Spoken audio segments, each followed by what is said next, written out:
Good evening, everyone, and welcome to our August 26, 2025 Longmont City Council regular session. This session can be viewed at our city's YouTube channel and also at longmontpublicmedia.org/watch or at Comcast channels 8 or 880. May we have the roll call, please? Absolutely. Mayor Peck. Here. Councilmember Christ. Present. Mayor Pro Tem Hidalgo-Ferring. Here. Councilmember McCoy. Present. Councilmember Popkin. Present. Councilmember Rodriguez. Here. Councilmember Yarbrough. Here. Mayor, you have a quorum. Thank you. May we stand for the pledge? I pledge allegiance to the flag of the United States of America and to the republic for which it stands, one nation under God, indivisible, with liberty and justice for all.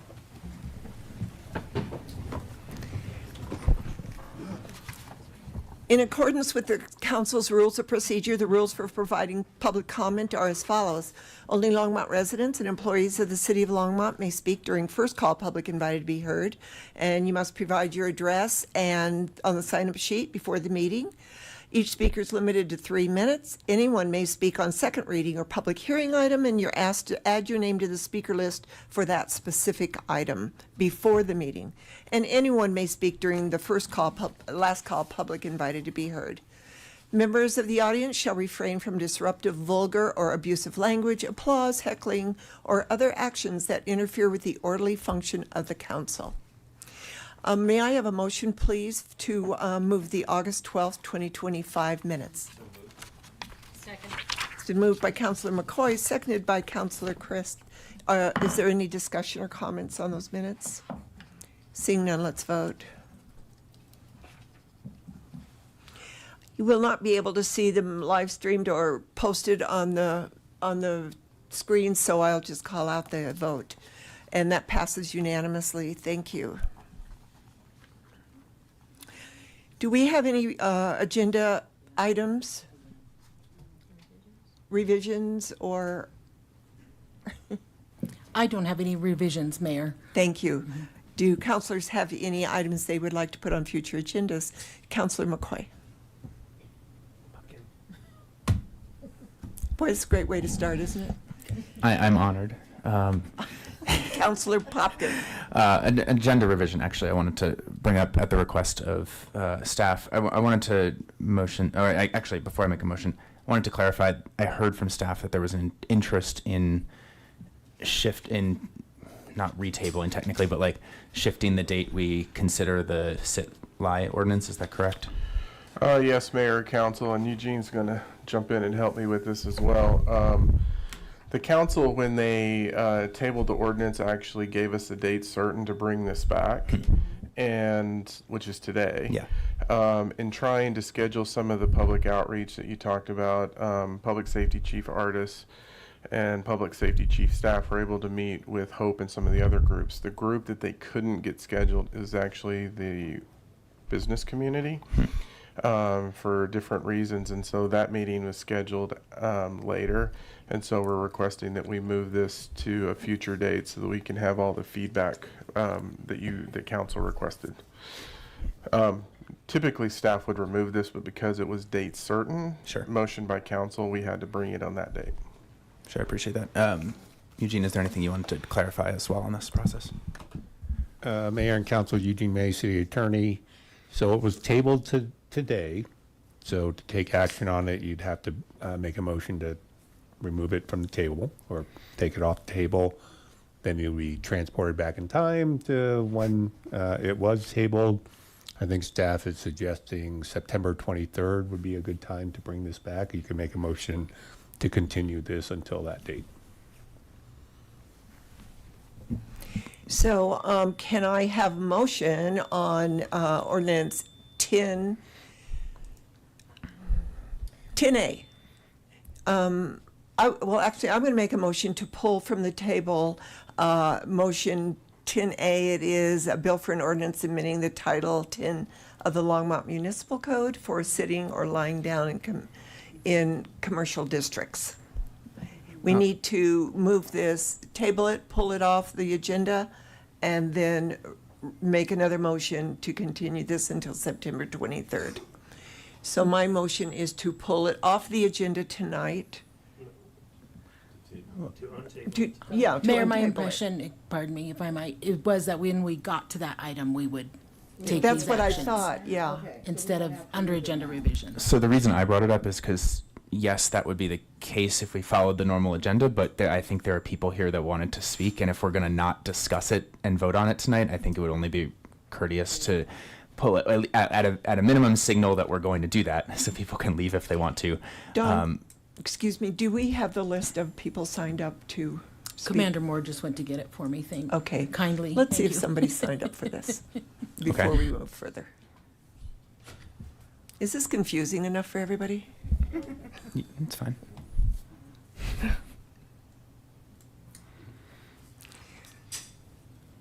We just found out that we are going to pull this off of the agenda to table it, untable it.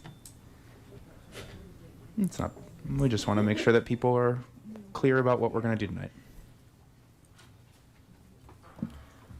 So Mayor, it looks like there is one person signed up, pardon me, on 10A. Okay. So when we get to 10A, we are going to untable this and put it on a future agenda. So if you are here to speak on it, you might want to wait until we bring it back on September 23rd. Okay. If that's the process we should follow, fine. I don't know why we would just reorder the agenda, take it off the table, move it, and then get on with the agenda, but that's fine. Thank you. That's what I wanted to ask about right now. Okay, moving on. We do not have any special reports and presentations, but do we have any city manager's report? Report, Mayor, Council. Thank you. So we're now at first call, public invited to be heard, and the list is coming down.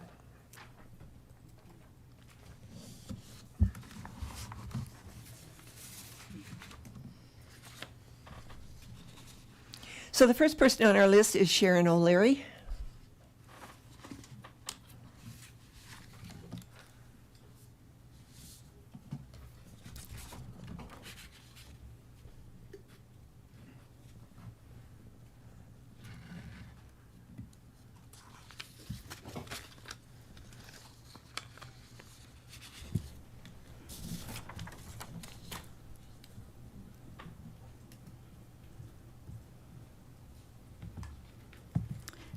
Sharon O'Leary, 534 Emery Street. I'm here again tonight about the closure of Fifth Avenue and Atwood.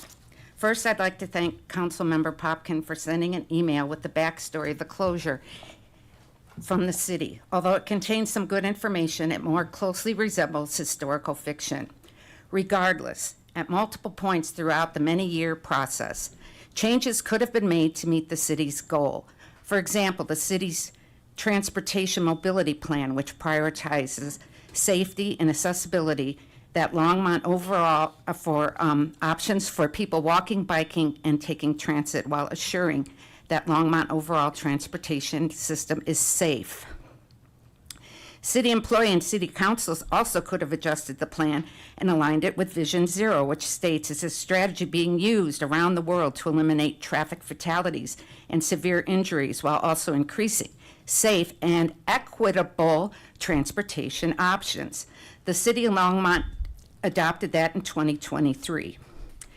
Closing off another street in a residential neighborhood, which already has 2 permanent closures and 1 intermittent closure, is an accident waiting to happen. Who will be the first victim of their inability? Who will be our first victim of Longmont's inability to walk the talk? Never at any point was it determined to be permanently closed to pedestrians and cyclists. I can assure you some child will decide to cross the tracks rather than walk down to 4th or 6th Avenue.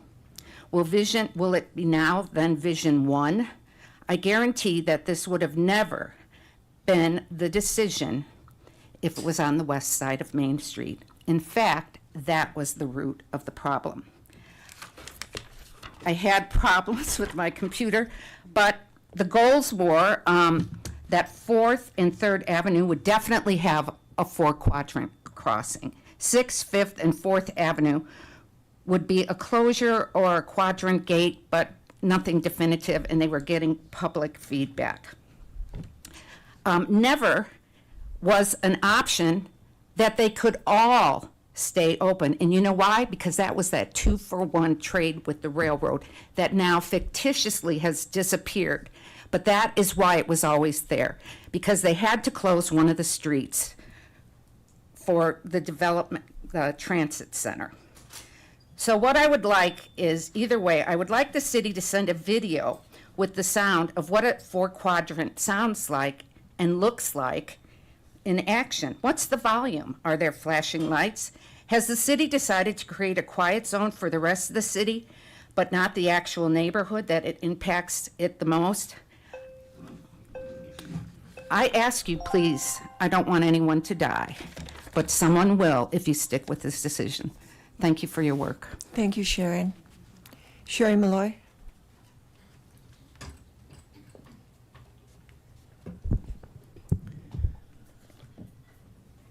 Sherry Malloy, 1632 Sherman Way. Good evening, Mayor, Mayor Pro Tem, and City Council members. I'm here to speak to item A under general business regarding the request for a variance to the 100-foot riparian protection setback along Dry Creek for additional development by Alta Vita Senior Housing.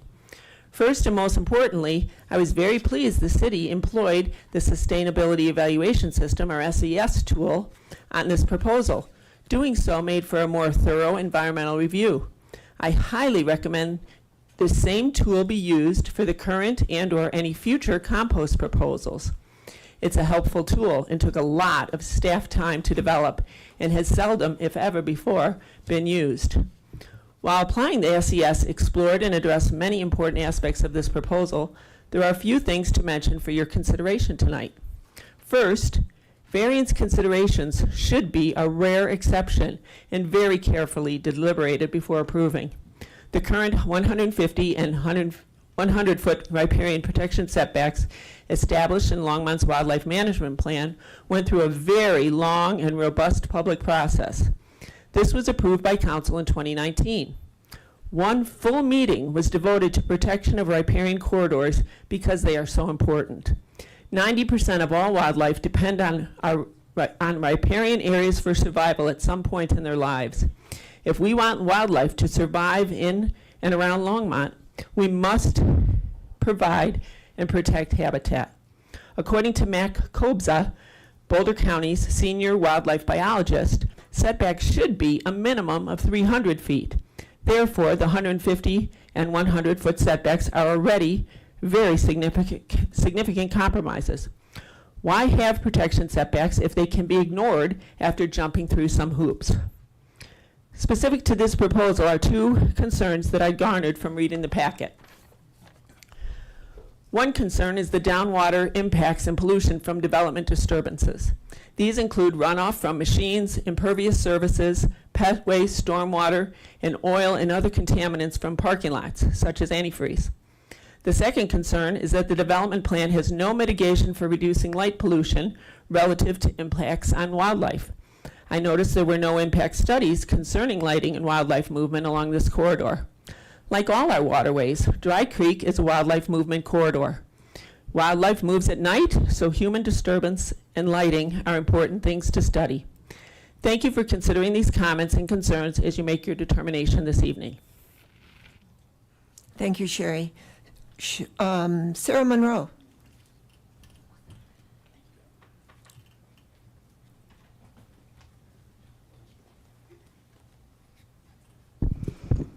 Hi there, I'm Sarah Morrow. As a subscribing member of Longmont Public Media and as a Longmont resident, I feel LPM merits support from the city too. LPM is where I've grown my local real estate business, performed original music, and expanded my social and my professional network. It's my third place where I've acquired skills that have boosted my confidence as an artist and as a professional.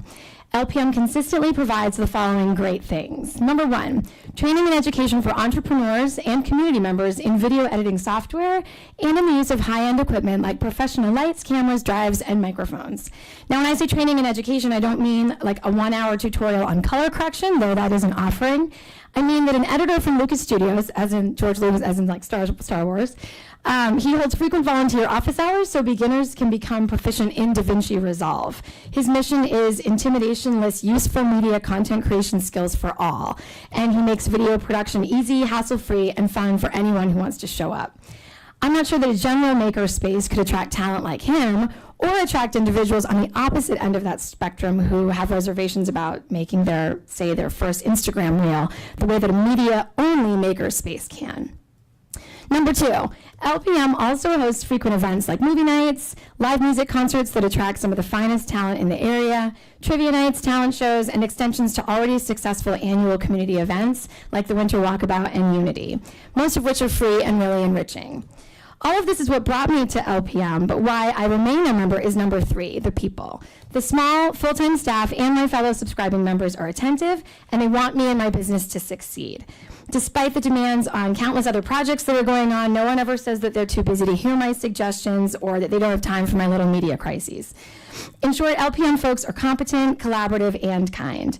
I know you've already heard stories like mine in this room, but I just want to echo the importance of having access to local media makerspace that's quiet, safe, and affordable. And I want to repeat that we've got a really good thing going that already works. It works because it's been tweaked and refined by committed and smart members and by competent staff on a weekly basis for 7 years running. I've also borrowed hardware from LPM that I could never afford to own, and I've brought it with me on property walkthroughs, showings, recitals, on-site shoots, etc. And at LPM, I've created 38 episodes of my Property Time property show and my 38 teasers, about buying and selling and owning property in Longmont, which I like to think have been valuable. And in that same room, I've created 6 video auditions, both as a singer and an actor, and I've landed a paid role with my most recent monologue created there. So producing at this level never would have been possible without a dark, quiet, and affordable space that's full of high-quality gear and excellent personnel here at Longmont. Thanks for hearing me tonight. Thank you, Sarah. Doug Kelly.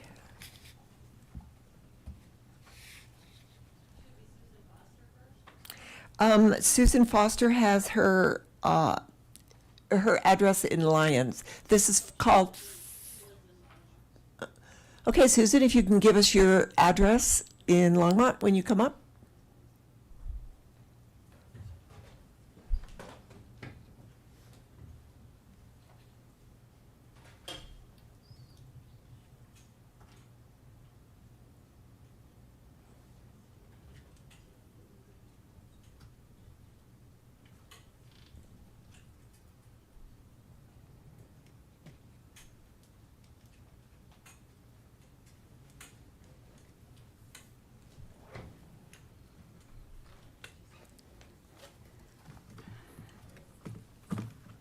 Good evening, I'm Susan Foster. My P.O. Box is in Lyons,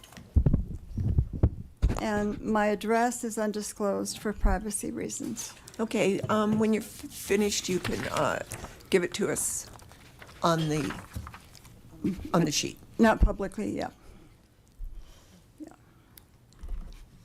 Okay, good evening, Mayor Peck and Longmont City Council. Okay, I'm Susan Foster, and Doe Kelly, Rosanna Jenny, and Linda Lee will be reading my words as well. I come before you this evening for the first time since I have moved here in 2021. You hear from me via email, but I have difficulty coming to any city council chambers because everything here is wireless, and that is something I must avoid due to several risks to my health. I am a medical writer, researcher, and longtime advocate on behalf of firefighters, urging safer working conditions for firefighters subjected to 24/7 radiation from cell towers on their stations. I organized a brain scan study of firefighters who were neurologically impaired by electromagnetic fields from a cell tower on their station. We found brain damage in all 6 men tested, and because of this study, the International Association of Firefighters passed Resolution 15 in 2004, calling for a moratorium on cell towers on fire stations. This study served as the basis for the California firefighters being granted an exception to the way firefighters are allowed to object to cell towers. This exception has been granted in every piece of legislation affecting firefighters in California since 2015. It was the first such health accommodation in the face of cell towers in the country. I have worked on telecommunications zoning ordinances since 2001, one of which went all the way to the U.S. Supreme Court and was upheld. I have worked with attorneys doing research and writing regarding the nexus between telecommunications and health, so I am knowledgeable about disability rights with respect to this technology. I applied this knowledge to my Americans with Disabilities Act accommodation request submitted in writing to Doug Spite, your ADA coordinator, in April. I'm asking to keep my analog meter because of the critical impact wireless technology can have on my damaged spinal nerves and my heart. I was denied on the basis I was not disabled.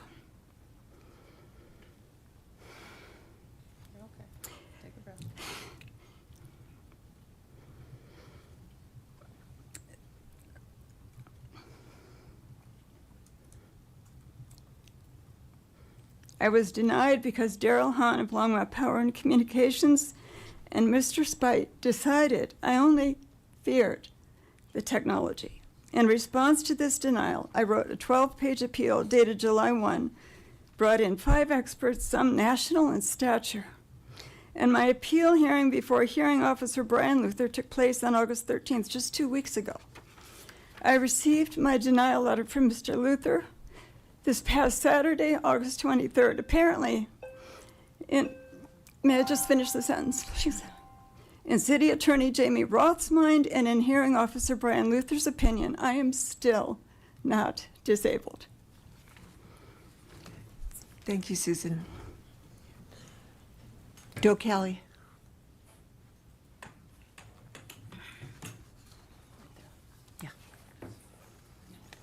Okay, I'm Doe Kelly of Barberry Drive, and I'm going to be reading the second part for Susan Foster.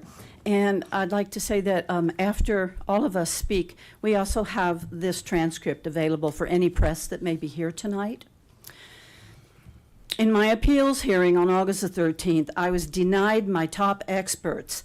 Their brilliant science-filled letters were thrown out, and thus evidence could never be presented that the implanted metal inside my body heats in the presence of electromagnetic fields and RF radiation. Further excluded was testimony that heated metal can trigger another coronary spasm which can ultimately take my life. Please keep in mind, I never applied for accommodation based on EMR sensitivity, yet that is why Mr. Luther denied my ADA appeal. Am I sensitive to this technology? Yes, I am. I spent too much time in fire stations with cell towers capturing firefighters' stories, many of whom had become sensitive to the technology because they were exposed 24/7. I applied for ADA accommodation not because of this sensitivity, but rather because of 2 major life functions that may be compromised following exposure to this technology. My central nervous system, which controls my mobility, and my cardiac function, which, when imperiled, can cost me my life. Mobility challenges and cardiac function are 2 major life functions the ADA recognizes for accommodation. Was that the buzzer? No. Under the requirements of ADA Title II, a person must be substantially limited in 1 or more major life activities. ADA requires public entities like cities to make reasonable accommodations when necessary for individuals with disabilities to participate fully in a city service, which LPC is, unless doing so would fundamentally alter the nature of the program or cause an undue burden. I've been advised by medical professionals that I must keep my analog meter to guard my mobility and my cardiac function.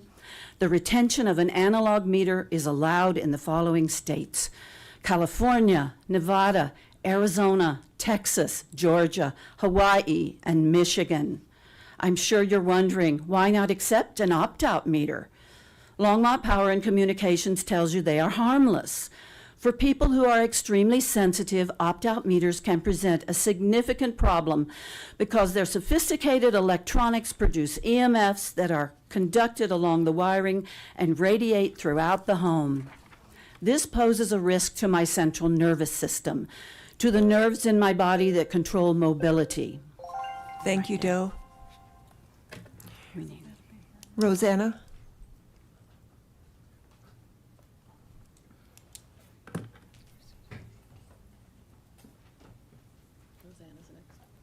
Yeah, I know.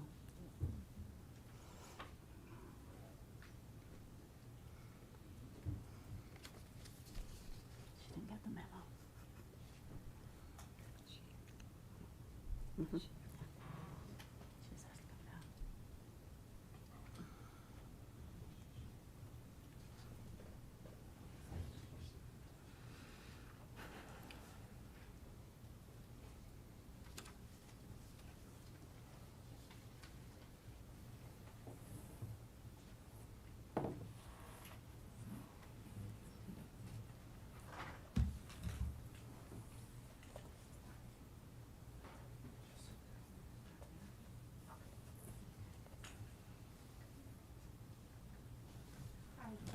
My name is Rosanna Jenny. I live at 1224 Venice Street in Longmont. I'm just continuing where Doe left off. I'll just reiterate the sentence before. This poses a risk to my central nervous system, to the nerves in my body that control mobility. I need everything going my way to stay out of a wheelchair. This also poses a risk to my heart because constant exposure will challenge the heart and make me more susceptible to another coronary spasm, which could take my life. At that August appeal hearing, 3 experts who could have overcome every objection to the ADA coordinator's June 4 denial, done in collaboration with LPC's Daryl Hahn, were excluded. 2 of the 3 experts were left waiting on Microsoft Teams for hours, never being allowed to testify. Their letters were removed from my evidence. City Attorney Jamie Roth objected to their presence. Hearing Officer Luther concurred, thereby eviscerating the substance of my appeal. Regarding my experts, you don't get any more qualified than Kent Chamberlain, PhD, President of the Environmental Health Trust. Dr. Chamberlain was going to testify the implanted metal I have from my tailbone to my jaws, partially captured on this image before you, will conduct, concentrate, and heat in the presence of electromagnetic fields. Cells adjacent to the metal, including nerve cells in my spine, can die. Mr. Tony Simmons, PE, electrical engineer, was going to testify that the tips of the screws will become the hottest point of all the implanted metal in my body. Notice the screws that are aimed toward my chest cavity, in other words, aimed toward my heart. Both were going to testify that in 2021, the DC Circuit Court of Appeals affirmed the current RF guidelines do not protect the public from harmful effects of wireless radiation. That includes smart meters. So why did hearing Officer Luther deny their expertise in my ADA appeal? I believe he did so in order to win this appeal for the city at any cost. Your city code at 2.98.020 allows for rebuttal witnesses and a full and true disclosure of the facts. I was denied 3 of my witnesses. My due process rights and, most significantly, my state and federal disability rights were violated. Daryl Hahn, head of the smart meter program at LPC, contributed to the illegality of the hearing by testifying that he didn't like giving preferential treatment to people who have money, and if he accommodated me, it would be a slippery slope. Neither is a legal reason for denying an accommodation request. Thank you, Rosanna. Sure, thank you. Linda Lee. Okay. Leave this for her. Hi, my name is Linda Lee. I live on Heirloom Way in Longmont. I'm going to continue for Susan. What I experienced was an extraordinarily biased hearing designed to fail by LPC's Daryl Hahn, City Attorney Jamie Roth, and Hearing Officer Brian Luther. This was a shameful yet perfectly choreographed kangaroo court threatening all of the appellants with power shutoffs, myself included. This past Saturday, August 23rd, when I received hearing officer Luther's denial letter, he wrote he was denying my appeal because her stated disability of EMR sensitivity is not recognized as a medical condition under the ADA. That's false. First, I did not apply for the ADA because I'm EMR sensitive. I applied because the technology interferes with neurological function, which translate to my mobility. Further, this technology can cause my heart to stop and my life to end. She's risking her life just being here tonight. Second, the ADA does not have a list of approved medical conditions. It's up to the doctor to state a patient is sufficiently disabled and needs accommodation. As for EMR sensitivity, I have news for city officials. The U.S. Access Board, the federal agency that advises the U.S. government on how to accommodate people, has since 2002 that electromagnetic sensitivities is a recognized disability. The acceptance of EMR sensitivities was first published in the Federal Register 23 years ago. When the law is set aside, when state and federal disability rights are trampled, the City Council must step in to defend its residents and preserve their rights. Longmont needs to start reaching for where you lost your heart for humanity. When did it become acceptable in this city to disregard the rights of the disabled? Have you ever asked yourselves why you are doing this? In the name of protecting the climate, a goal she embraces. Aren't you forgetting human beings who live in a city under your charge should not be made to suffer in the process of achieving a noble goal? On behalf of myself and a handful of others who were wronged in these appeals, I ask you, 1, add an analog opt-out option as an amendment to the city code.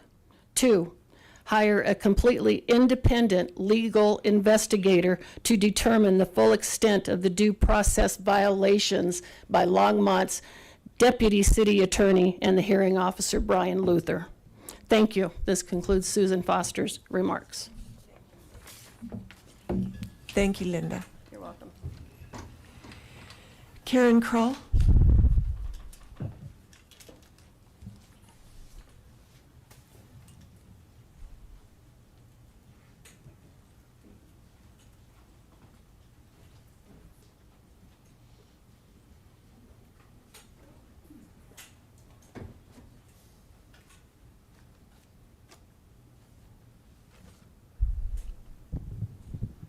Good evening, Mayor Peck and City Council members.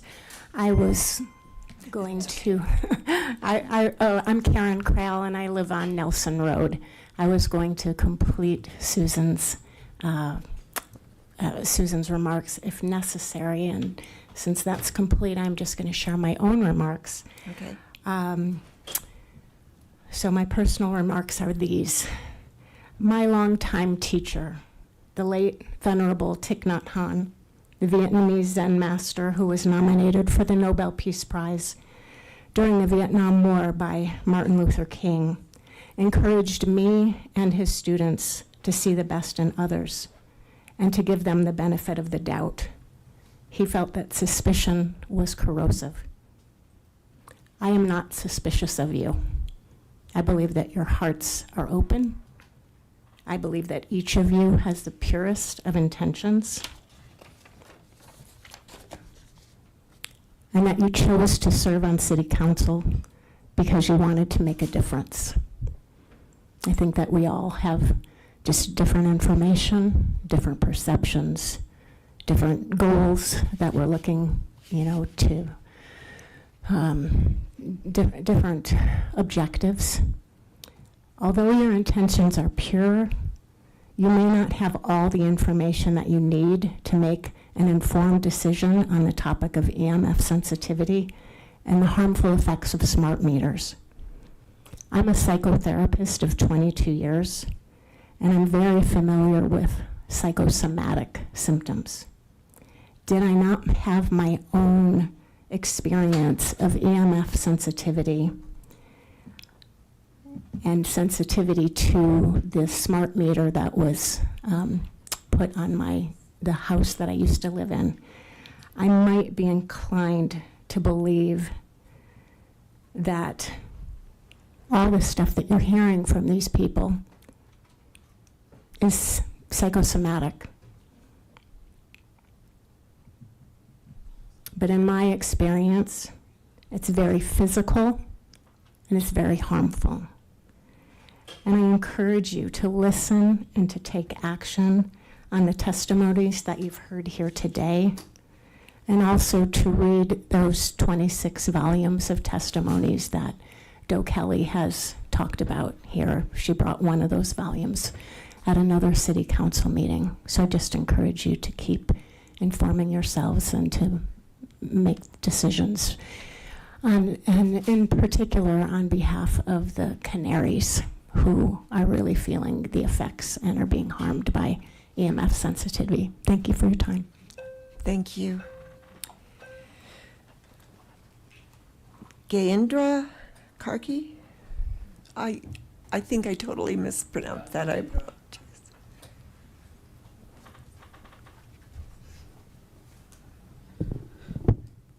Hello, my name is Gajendra, and I'm here at 557 High Point Drive. Today I'm here to speak about the two community park located at the Dry Creek Community Park and the Garden Acre Community Park.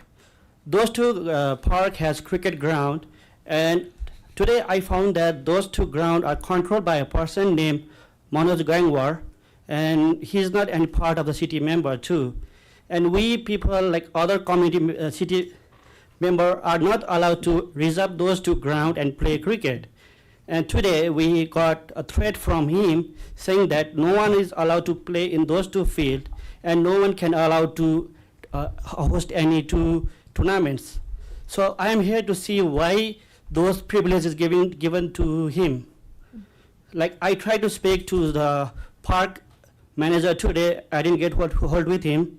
And I was trying to did some research on the website. Like every year, he got booked whole park every time.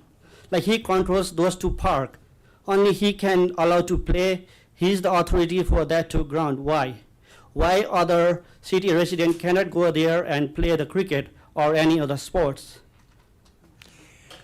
Thank you for your thank you. concern, and I see David Bell is, he's making his way over.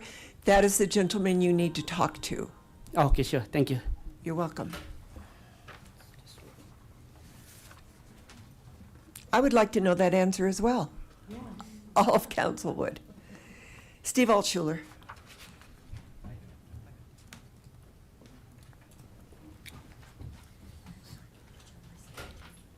Good evening. Steve Altschuler, 1555 Taylor Drive. So, why do we have federal, state, and local governments? In short, our governments are empowered to do for us what we as individuals are unable to do for ourselves. In our local cities, that includes maintaining a police department, fire departments, and even school systems. Nowhere in our national or state constitutions is there any provision for governments to provide low-income housing, free needles, free transportation, or even to have control over minimum wage levels. America is a republic. As such, elected officials are supposed to be a voice of the citizens, not to rule over the citizens. In 2022, the city's own survey had traffic, drug abuse, and homelessness as the three largest problems facing Longmont. In the past 3 years, hundreds, if not 2,000 to 3,000 new units have been built. This has only made traffic much worse. Minimum wage is not a city council concern. It is strictly an employee-employer concern. The city can help by helping businesses be more successful, then they can afford to pay more. Recently in Niwot, they had to go along with minimum wage because they were part of the Boulder city, and Boulder raised minimum wage. In short order, 5 businesses have closed due to the increases in salaries that they had to pay. Obviously, that makes more unemployed people, so it's not working the way they're trying to make you think it's going to work. If the city would reduce their own construction fees, then housing and rents would be 20% less expensive. Everybody would have a lot more money, and minimum wage would not be such a problem. Thank you. Thank you. Lance Whitaker. Oh, there he is.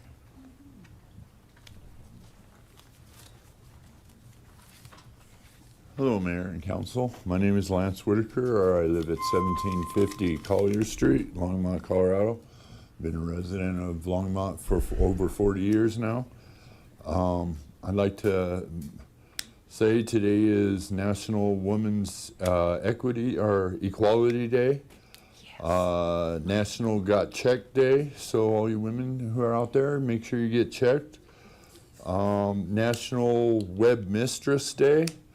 National Cherry Popsicle Day, and of course today is also National Dog Day, and I miss all 4 of my dogs, so I hope anyone who has a dog goes ahead and spend a little time with them today.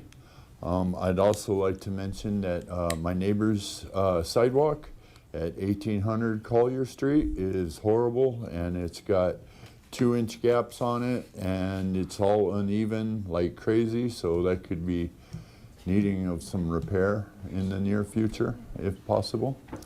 Other than that, Are you familiar with Service Works on our website? no, I don't do You a can whole put- lot of web.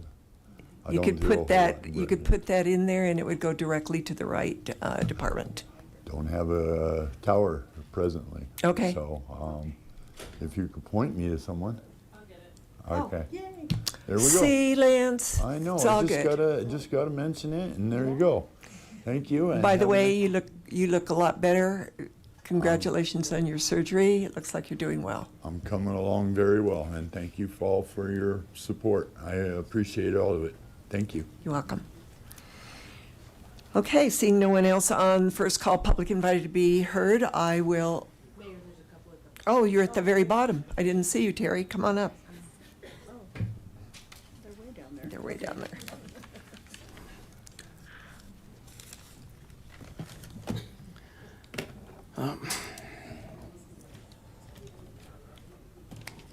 I'm Terry Moore. I live at 3 Birdsville Place. Do you know what a grand jury is? Does anybody know what a grand jury is? Do you know the history of the grand juries? Okay, that's good. Constitution and the Founding Fathers, that was their first protector of our rights. And do you remember our rights? You know, from the Declaration of Independence, and I won't quote it here, I think you all know. I can. We hold these truths to be self-evident, that all men are created equal, that by, that, yeah, I lost it. I'm nervous. My apologies. Ever wonder why a felony crime must be heard by a grand jury? Have you ever wondered that? We're not going to answer you. I know. Just keep going. No. That's called a pregnant pause. It's used for an emphasis or emphasis, however you read it. There is what's called a pride cycle, and I'm familiar with it because I read in the Bible and other books that for my religion, and that is that people do well, and they end up getting prideful. And then they stop following our Heavenly Father, and they go downhill. And they stop following the laws, and they end up getting not necessarily punished, but they're not doing the things they need to do so that they can have a bounty again. And then from that, they decide, well, maybe we need to start listening again, and we start following the laws of our Heavenly Father. And so they do. And they start building it up, and then they get to a point where there's an abundance, and they've been following the laws, and suddenly they have wealth and food and everything. I want you to know that there's a grand jury cycle. I just thought of this today. It's similar. People do things, and then the government is very aware of what's going on. And then things kind of go, people get relaxed and they don't have to worry about coming city council or serving in a grand jury or serving in a regular jury. And they start not worrying about the laws. And then things get worse. So people start talking. And if it stays bad long enough, grand juries come back. Grand juries are what would have taken care of Susan Foster long before it got that far. Thank you. Zoe Galloway. I got my pen. No, this is somebody else's pen.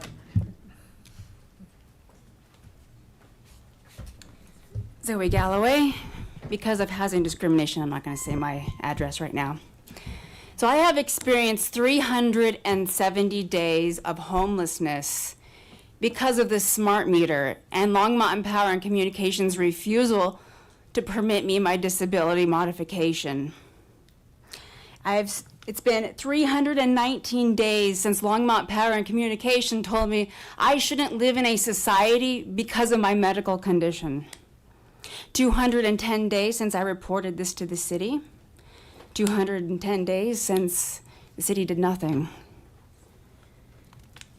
For $98, could have avoided 900 or 370 days of homelessness for me. I've been sleeping in my driveway, and it's been so hot this summer where I had nowhere to go. I've had to go to my hose and hose down my hair and my clothes and put ice packs on me because I had nowhere to be except my porch. But as of recently, the smart grid around my house from the smart meters have disabled me so much that I can no longer go within 15 feet of my house without developing paralysis on the right side of my body. Yet still, Longmont Power and Communications refuses to permit me any disability modification for my house. So I've come here to tell my public servants who are supposed to be working for us my emergency demand for relief. Within the next week, by the end of the week, my disability modification that I bought myself needs to be on my house. And this city needs to immediately stop all discriminatory surcharges on people with disability who need these, require these to prevent paralysis, just like me. And my third one for emergency relief is you need to change out my neighbors' meters and return them back to the AMR meters that they used to have because it's causing me health problems. At this point, I would like to point out that put on the public record that Longmont Power Communications is in the room, and they heard this testimony and my demand for relief, and refusal to put this on my house at this point is egregious conduct of intentional discrimination of a protected class, electromagnetic radiation syndrome. And you have full awareness and full knowledge that this is happening. Thank you. Thank you, Zoe.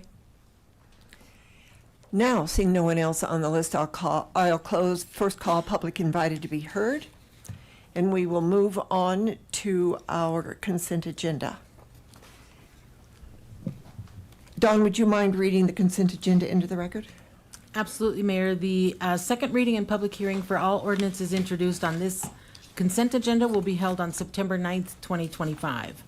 Item 9A is ordinance 2025-51, a bill for an ordinance making additional appropriations for expenses and liabilities of the City of Longmont for the fiscal year beginning January 1st, 2025.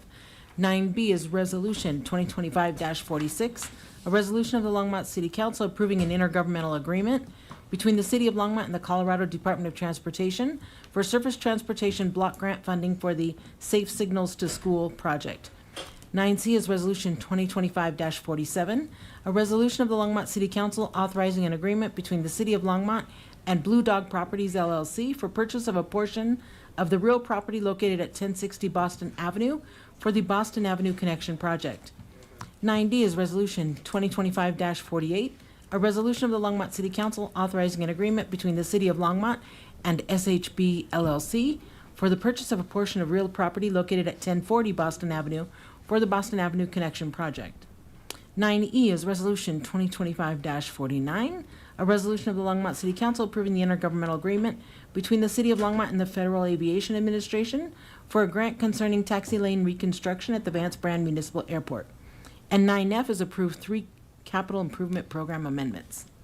Thank you, Don. I want to pull 9E. Are there any other counselors that want to pull things from our consent agenda?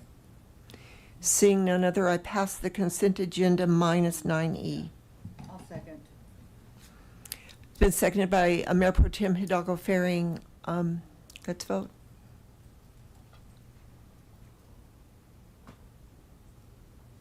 And that passes unanimously. The next thing on our agenda are ordinances on second reading and public hearing items. The first one is what we need to table, so can I have a motion to untable? Thank you, Councilor Rodriguez. As a matter of fact, do you want to make this motion? Sure. Okay. Did you need a second? No, we haven't made the motion. I move to untable ordinance 2025-39. Seconded. That motion was made by Councilor McCoy, seconded by by Councilor Rodriguez, seconded by Councilor McCoy. Is there any discussion? Seeing none, let's vote.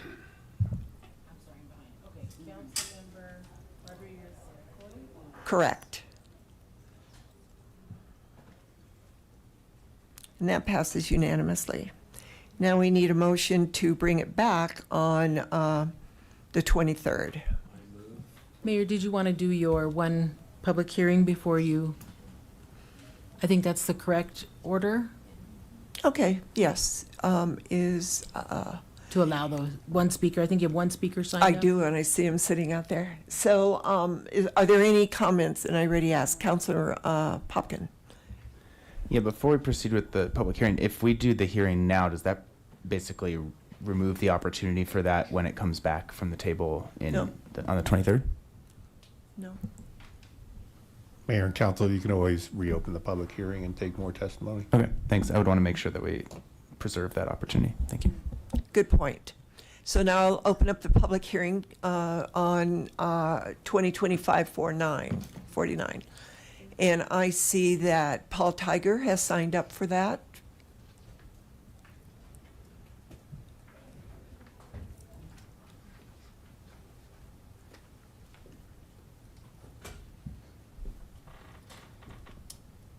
This is the LLC, correct?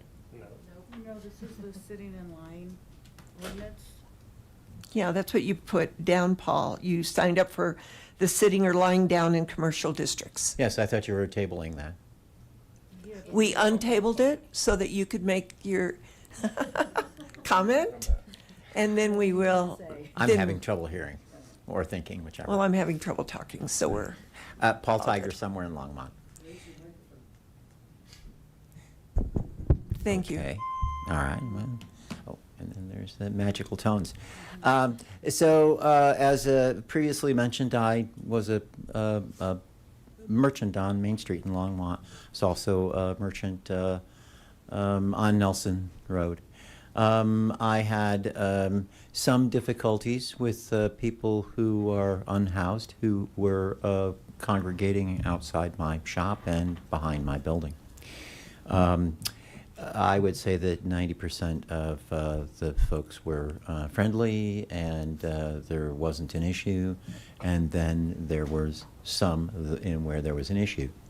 In fact, I was maced behind my building, but that is not the sidewalk, that's the alley. I was maced by an unhoused person. I was hoping that the city police officers would have some leeway to talk with folks that are occupying the sidewalk and loitering. And I think it's fairly simple. One of the things, though, that in contradicting or opposing, there have been other folks here who have advocating for a homeless or unhoused. And I used to live in Boulder, and there is definitely an animus against homeless people in Boulder. There isn't here. And I think that officers here are quite gentle And I don't expect that, we're going to be rounding up the usual suspects and sending them to a work camp. I mean, this isn't Longmont. I mean, this is Longmont, and we are nice to each other. Thank you very much. Thank you, Paul. Is there anyone else in the chamber that would like to address this bill or this ordinance? Seeing no one, I'll close the public hearing on 2025-49 and ask for a motion. Continue.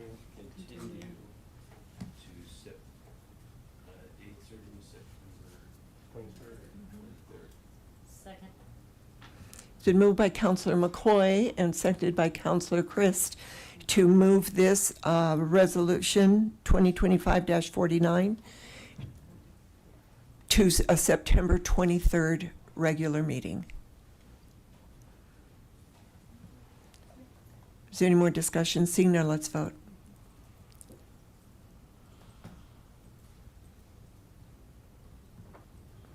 And that carries unanimously. There will be public hearing at that time as well. The second one on our list, I'm sorry. 2025-46, it's a bill for an ordinance of the Council of the City of Longmont establishing the Longmont Tourism Improvement District. Do I have any comments from councilors? Seeing none, I will now open the public hearing on 2025-46. Is there but anyone in the chamber that would like to speak to this? I think Sarah was saying that. Oh. Sarah, okay. Oh, you're good, okay. She's good. Seeing no one that would like to speak to this, I'll close the public hearing and ask for a vote. Or motion, I'm sorry. I move ordinance 2025-46. It's been moved by Councilor McCoy, seconded by Councilor Popkin. Let's vote.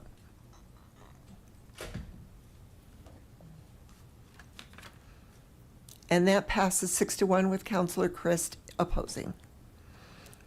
The next one on our list is 2025-47, a bill for an ordinance making additional appropriations for expenses and liabilities of the City of Longmont for the fiscal year beginning January 1st, 2025. Are there any comments or questions from councilors on this bill? Seeing none, I'll open up public hearing for 2025-47. Is there anybody in the chamber that would like to address this? Seeing no one, I'm going to close the public hearing and ask for a motion. I move ordinance 2025-47. Second. It's been moved by Councilor Christ to move 2025-47, seconded by Councilor McCoy. Let's vote.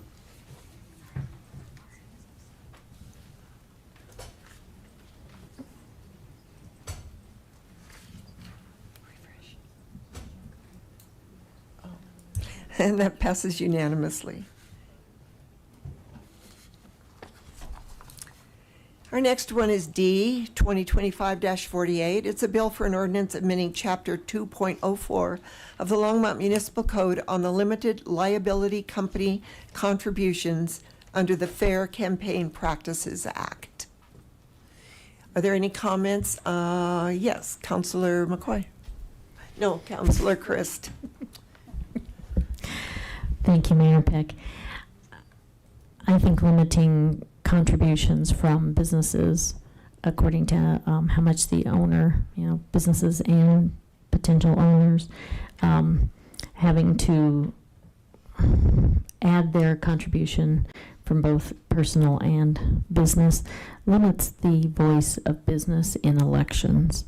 I think that's a really bad move, especially after our comments with businesses last night, how they really need a better voice in the public arena. So I oppose this, and I would move that we, oh yeah, that's right. Okay, so I'm in opposition to this. Thank you. Thank you, Mayor Peck. Well, I'm on the other side of that opinion because I feel that we have to even the playing field, and that they're just because somebody has a business or has deep pockets and can create LLCs, they shouldn't have a disproportionate voice in our elections. Thank you. Councillor Popkin. Yeah, thank you, Mayor Peck. I tend to agree with my neighbor to the right here, Mr. McCoy here. But I just want to ask Councilwoman Christ a question here. Suppose I had 10 LLCs. Thank you. I have done very well, hypothetically, for myself, and I have 10 LLCs. Does that mean I can contribute 11 times what a regular voter can contribute who doesn't have 10 LLCs? Because that would be the 10 businesses plus my own personal contribution. Because I still get a personal contribution in this as an LLC owner, or as an LLC owner of 10 different places. So where does that stop? I think that's the intention here, and I'm just curious, what's the threshold for you?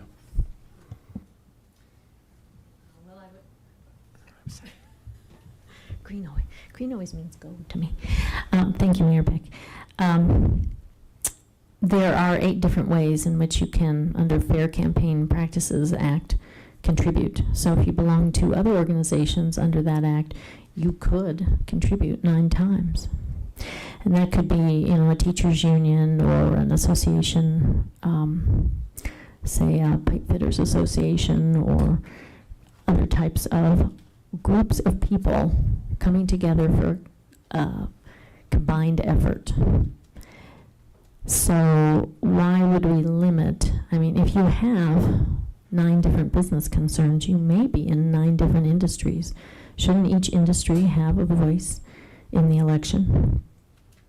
And all of this is reported on campaign transactions, so people will be able to see who is supporting that candidate.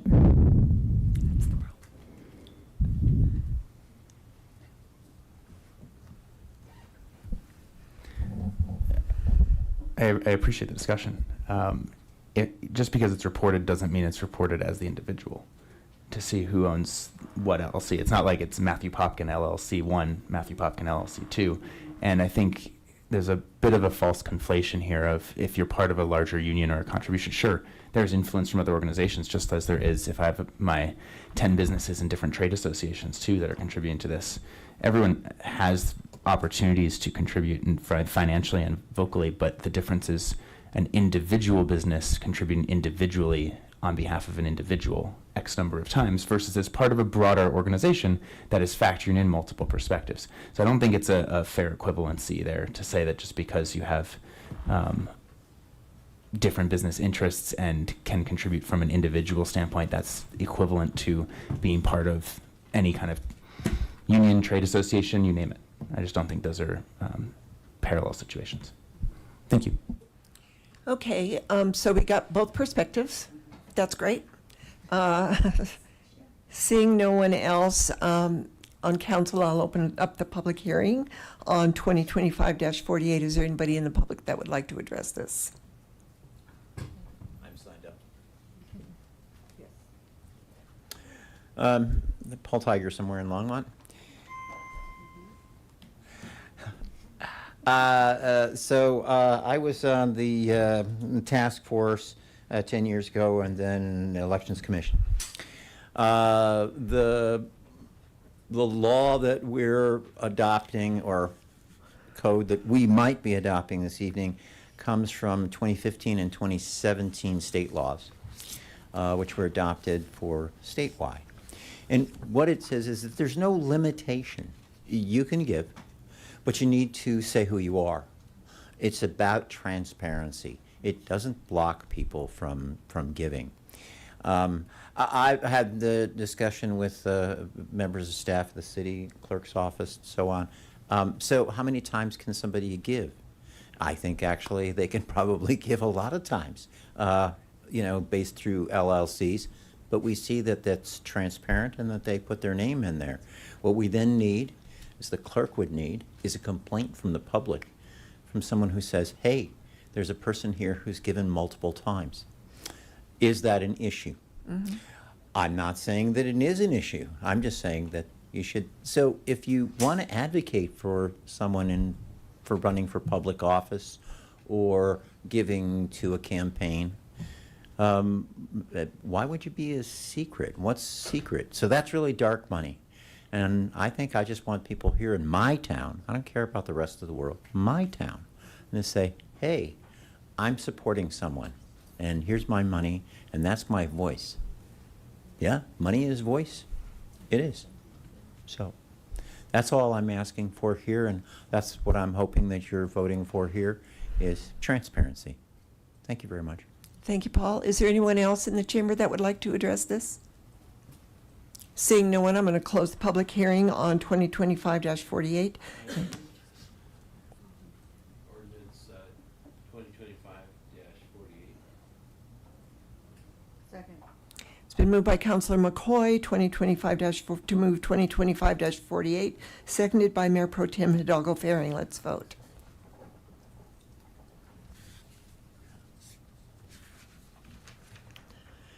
And that passes 6-1 with Councilor Christ opposing. 2025-49 is a bill for an ordinance authorizing the city of Longmont to lease the real property known as Vance Brand Municipal Airport Hangar Parcel SH9, the premises, to Nathan Thompson, tenant. Is there anyone on council that would like to comment or address this? Seeing no one, I'll open up the public hearing on E 2025-49. Is there anyone in the public that would like to address this bill? Seeing no one, I will close the public hearing and ask for a motion. I'll move 2025-49.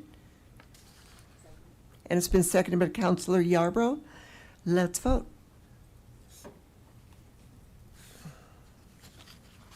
And that passes unanimously. What do we have that's next? We have one more. 2025-50 is a bill for an ordinance authorizing the city of Longmont to lease the real property known as Vance Brand Municipal Airport Hangar Parcel SH10, the premises, to FB Hangar LLC, tenant. Is there anyone comments from council? He left. I know. Seeing no comments from or questions from council, I will open up the public hearing on 2025-50. Is there anybody in the public that would like to address this? Seeing no one, I will close the public hearing on 2025-50 and ask for a motion. I'll move 2025-50. Can I have a second? Second. So, Mayor Pro Tem Hidalgo Faring seconded that. Let's vote.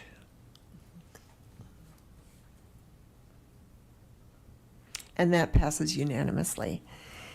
That is the end of our items on second hearing. It looks like we should probably take a break since we've been here since 5:30. So we'll take a break.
To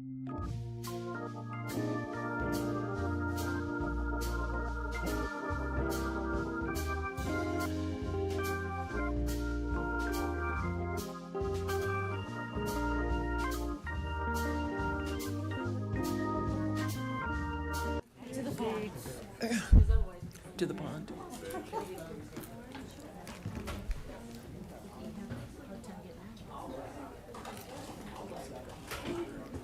Who are we waiting for? Oh, Sean, where's Sean? Oh, he just get her, she's over there. We are now at the general business portion of our agenda. We have items removed from consent agenda? Oh, that's correct. So I pulled item 9E from the consent agenda. And this is a resolution of the Longmont City Council approving the intergovernmental agreement between the City of Longmont and the Federal Aviation Administration for a grant concerning taxi lane reconstruction at the Vance Brand Airport. And the reason that I pulled it is that even though we're going after a grant assurance loan, we do not have the local match yet for that loan. And as the council is looking at a way of making our airport more sustainable and being able to figure out how we are going to generate income there with our first look at landing fees, I am going to ask that we table this, or I move to table this resolution until we've made a decision about the landing fees. That's been seconded by Councilor Yarbrough. Is there any discussion? Councilor Popkin? Yeah, thanks, Mayor Peck. I understand the spirit of your motion here. I first have a clarifying question for staff on this. So, this is through the Airport Improvement Program. It's a federal grant. Is there a deadline? And are we working in service of a deadline here that could render this a tabling thing, make this harder to navigate?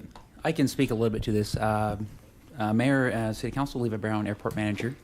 I know currently the deadline for this grant is very soon. It's within the next month or so.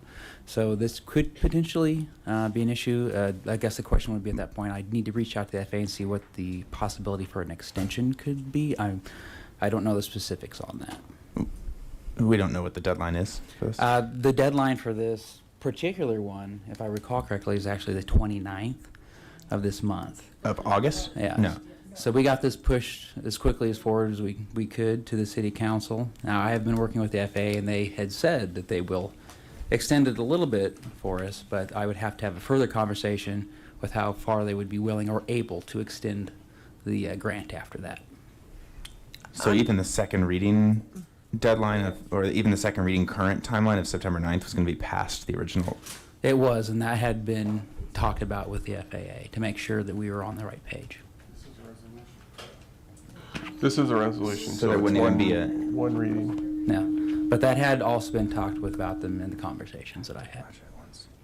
Oh, the budget was on second reading for the airport budget would be on second reading for September 9th. And is Yeah. that what the council comment is saying? No, it's a resolution, so just one reading. Maybe I can help. Yeah. Sandy, can you jump in? I think this is connected to Oh, the match for the grant will be appropriated and added to the budget on September 9th. Yes, and Thank Sarah's you. going to help me out in case I bungle this, but for the airport, the way that these matches are held is they're held in the fund balance until the grant is secured. And then once that's the case, so it's not that it's not budgeted or that there's no money for the match is there, it's in the fund balance, and then once the grant comes through, then we appropriate the money to be the match, and that appropriation is set for September 9th. So I must have read it incorrectly in the council comm then. So there is no budgeted match. That is true because we leave it in the fund balance. It doesn't mean that we don't have money. We just leave it in the fund balance until it's time to appropriate it for the grant. Okay. And I'm sorry, Levi, did you say that the deadline was August 29th? Yes, the 29th of this month, yes.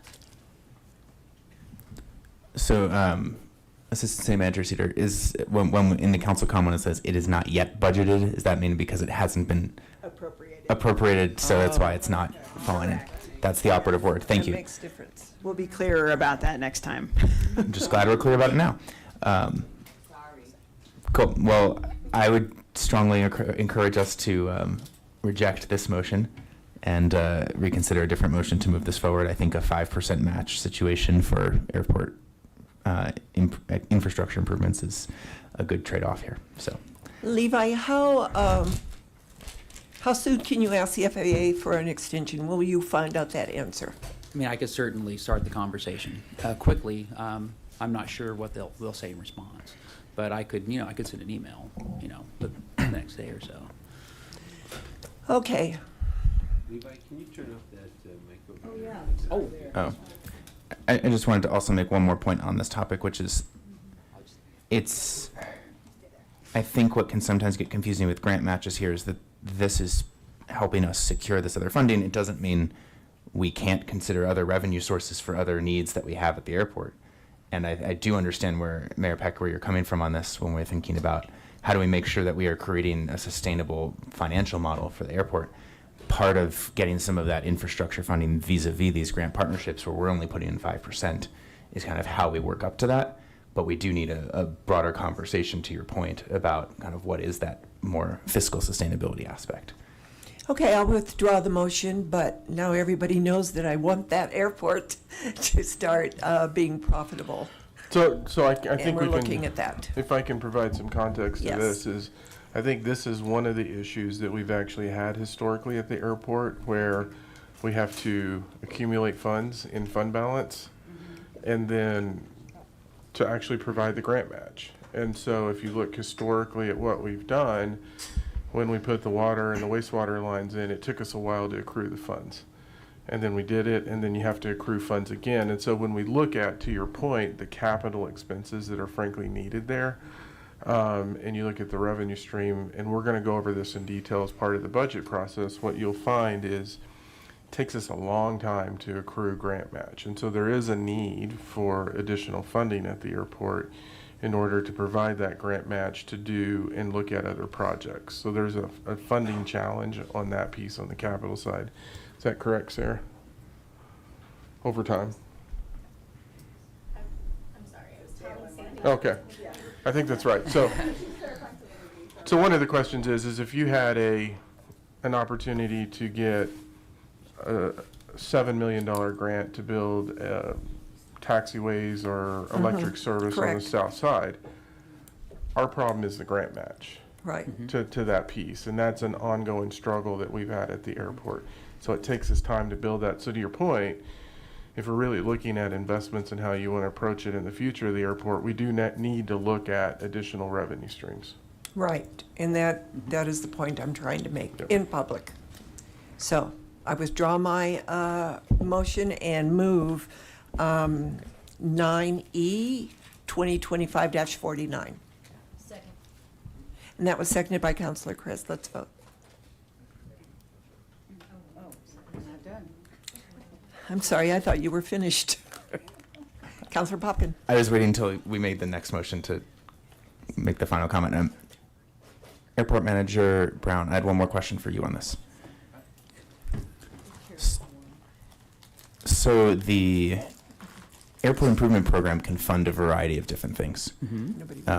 What I would love to know is why, so this is what, $567,000 grant. Presume with the match funds we'd be basically at $600,000. Why is can you explain why the reconstruction of the taxi lane is the kind of optimal use of these grant funds when they're multiple purposes? I can talk a little bit about that. Great. So on a yearly basis, we actually have what we call a CIP meeting, independent CIP meetings just with the airport, with the state, and with the federal government. So we actually have combined meetings together. And they come out and, as these are the individuals that are providing this grant money, they have very definite opinions on kind of what they think the best use for those grant dollars are. So it's kind of a negotiation process. I, as the airport manager, bring the things that we as a city feel are important. The FAA brings the things they feel are important. The state brings their pavement index calculations, their inspections, and the things that they feel are important. And we kind of all flesh it out in those meetings.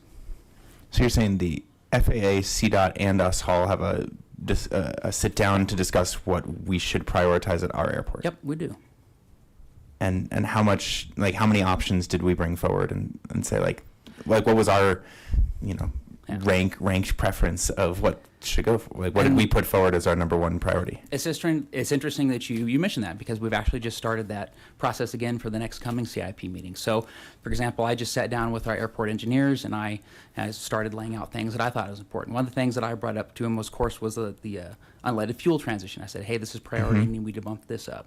Another thing I brought up to him was I'd like to start talking about the changing the lights on the airfield from incandescent to LED. So let's start talking about that. So we've started kind of positioning what we would like potentially see those projects, and as we go into the meetings with the state and with the FAA, we'll start to kind of flesh out. They'll say, well, you have this need, okay, we understand you want that, we'll prioritize it here, and it just kind of goes back and forth like that. And so is our priority based on our current airport master plan? Is it based on other preferences and programs? And where does the FAA come at this from? Like, where do the folks who don't manage our airport and see those issues on a day-to-day basis come from when they're saying, this is what we want you to spend $560,000? It's kind of based on all that, but yes, kind of what you said, there's a focus on the master plan. So whenever we start these conversations, a lot of things usually draw back to that. It's like, oh, hey, here's what your master plan had out. Okay, here's the things that, are still viable today. Here's the things that we need to pivot from. Here's the things that have popped up, which, we really need to address. And it's a very open, kind of fluid conversation.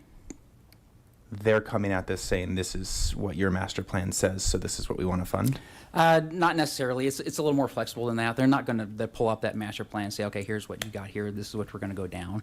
There is important things in that master plan to allow things to be fundable, as we will address when we talked about the master plan update and stuff like that. But it's a little more complex than just like a list straight from the master plan. Okay. Okay. It's a complex process. No, I mean it's actually.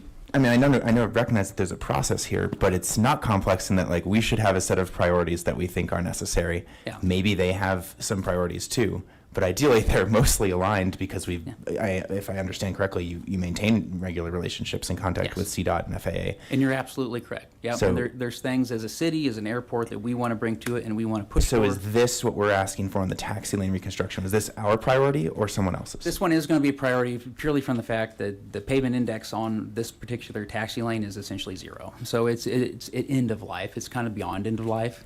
So now we're reaching into points of passing inspection with the FAA, and we are obligated to maintain the airport to a certain standard. So they're definitely very concerned in making sure we get this pavement taken care of. So the point, my history in this is that if the state DOT and the FAA are seeing safety issues in their mind or infrastructure issues, you can throw these other things out. They're going to draw you back into that core infrastructure in terms of funding it first, based on the pavement index and things like that. And it's also not uncommon when they know you have other infrastructure challenges. As money frees itself up, they'll go, hey, do you have a match for this? And it typically is that hardcore infrastructure piece that's related to that. And so that's typically where they'll pull you back very quickly into that side of the conversation. And they pull us back and say, you have to do this because it's a safety issue or a physical infrastructure risk, or we'll throw this in on top because you also need to do this, and we recognize that, but we also, as an FAA, have a stated 2030 goal of switching all municipal aviation to unleaded fuels. So Typically they're going to go to the immediate infrastructure issues. And so if you have pavement that's at end of life or you have dangerous conditions, they're going to drive you to focus on that first. Okay. Well, I'm glad we're focusing on investing in our airport infrastructure. I want to make sure that we are also trying to really put our strongest foot forward in terms of our priority needs. And to Mayor Peck's intent, I think, and spirit of her comments before, we're grappling with what that is because there's so many, part of the reason I'm harping on this is because there's so many concerns that we're hearing from pilots, from residents across the community. And, I'm just not quite sure how reconstructing the taxi lane fits into that. I'm not saying it doesn't. We just don't have a sense of how that fits in. So I want us to get the funding that we need for our safe infrastructure. I just want to make sure that we're also pursuing priority infrastructure needs and priority improvements as we proceed. Thank you. Thank you. Now we can vote on this.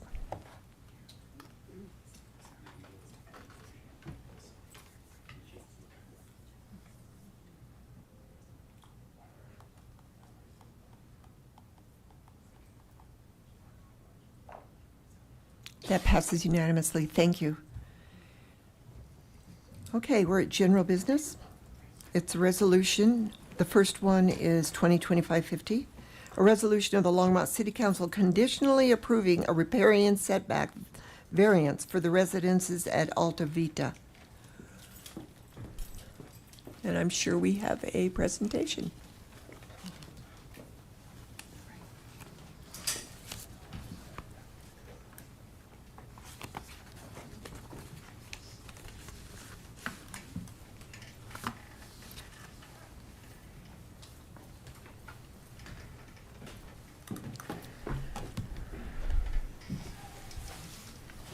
Okay.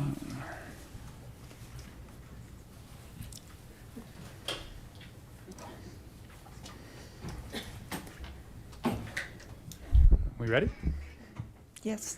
All right. Good evening, Mayor Peck, members of council. Zach Blazek, Senior Environmental Planner, Development Services. Here this evening to present the residences at Alta Vita riparian setback variance. I'm just going to start by sharing that this is the first one of these that we've brought in front of the council. The riparian setback and that whole code and the process was set in 2019, and we haven't actually brought one of these projects before you until now. So this is the first applicant that has gone all the way through the process. So be kind to us. From a zoomed out perspective, this is Dry Creek number 1. Runs on the west side of town over by Ken Pratt and the mall. Control L. Thanks, Don. That's way better. Anyway, this is kind of the zoomed out. This is the big water body that we're looking at. In the code, LMC 1505020 F1 applies a 100-foot setback to all stream and creek corridors and riparian areas as defined in Chapter 1510, not listed in that section. This is one of the waterways that's not listed in that section, so the 100-foot setback is applied to anything that is touching that waterway. If anyone wants to come in and do development along that setback, they want to put any buildings and structures, accessory buildings, structures, fences, walls, streets, access drives, parking areas, outdoor sales, display storage, and activity areas. They have to go through the following process. So again, we have an applicant, they're coming through, they want to do construction within that 100-foot setback area. This is the process that they have to go through. City Council, with a recommendation from Planning and Zoning Commission, may reduce the setback if it determines that the setback is greater than necessary to protect stream and creek corridors, riparian areas, and wetlands. And that's the standard that you have to find that their application is met. As we zoom in, the property is 2475 Bent Way. Again, it's the residences at Alta Vita, which is a senior housing facility. The property is bound by Fordham Street on the west and Dry Creek Drive to the east, Bent Way to the north, and Dry Creek to the south. You can see the bike trail there. It is currently vacant land. It's about 17 acres. It's zoned mixed-use regional center and residential multifamily. There's a combination of both zone districts on the property. So again, the Alta Vita Senior Residences is an existing assisted living facility across Bentway to the north. I want to clarify that the future development, so the actual site plan, is not under review with this proposal. It's just the request for relief from the setback standard. So we used a concept plan that was provided by the applicant to make that evaluation and go through the whole process. Again, it's not the whole site plan, it's just the concept plan. The concept plan is pulled up. It's also attachment 4 in your packet. And I do apologize, this is converted over to a PDF, so it's kind of not the best picture, but if I walk you through it, the red line is the property line. The yellow lines that you see, the southernmost one is the edge of the riparian habitat. The northernmost is that distance 100 feet, showing the setback. And the blue line is the setback that has been requested by the applicant along the bike path. This is a variable setback. It's not set in any one direction. They're just saying, we want to be able to build up to the bike path. There is a specific set of review criteria for this application. It's different from the standard variance procedure. The applicant will speak to all of these criteria in their presentation. However, I do just want to highlight that the development has satisfactorily completed a sustainability evaluation system assessment. So that's the assessment by which staff use to complete their review. The applicant also goes through the process of completing their assessment, giving themselves a score, and then we kind of compare our scores at the end. But I did just want to highlight that they did go through that process. So again, they have to complete the sustainability evaluation. What it is a worksheet, it's an Excel spreadsheet, and again, it's a tool for staff and the applicant to evaluate impacts to ecological health, natural environment as part of the proposal. It's also designed to allow the applicant to explain their methods of mitigation from any anticipated impacts, provide analysis and context into site design choices, and basically tell us, here's how we think our project may impact riparian area, and here is how we're going to score ourselves on that. It applies an individual score to 17 different categories, which may apply to the site. We as a staff got together with representation from Planning and Development Services, Parks and Natural Resources, Public Works and Sustainability to also complete our own evaluation and provide our own score. A couple things I just want to note about this process. Not every category within the worksheet itself applies to every project. So each site is unique, right? Each application is evaluated against the SEAs, which with consideration of individual specific site context, and any site, even if it's two neighboring sites, could be eligible for their own unique score. I also want to note, per code, a positive score in the SES does not mandate or guarantee approval. So a positive score before you doesn't mean you have to vote yes. A negative score does not mandate or guarantee denial. So if you had a negative score in front of you, you wouldn't have to vote no either. This is just an example of what that worksheet looks like. In the left column, you have the category that we're evaluating. In the big middle column, you have the standard by which we're making that evaluation.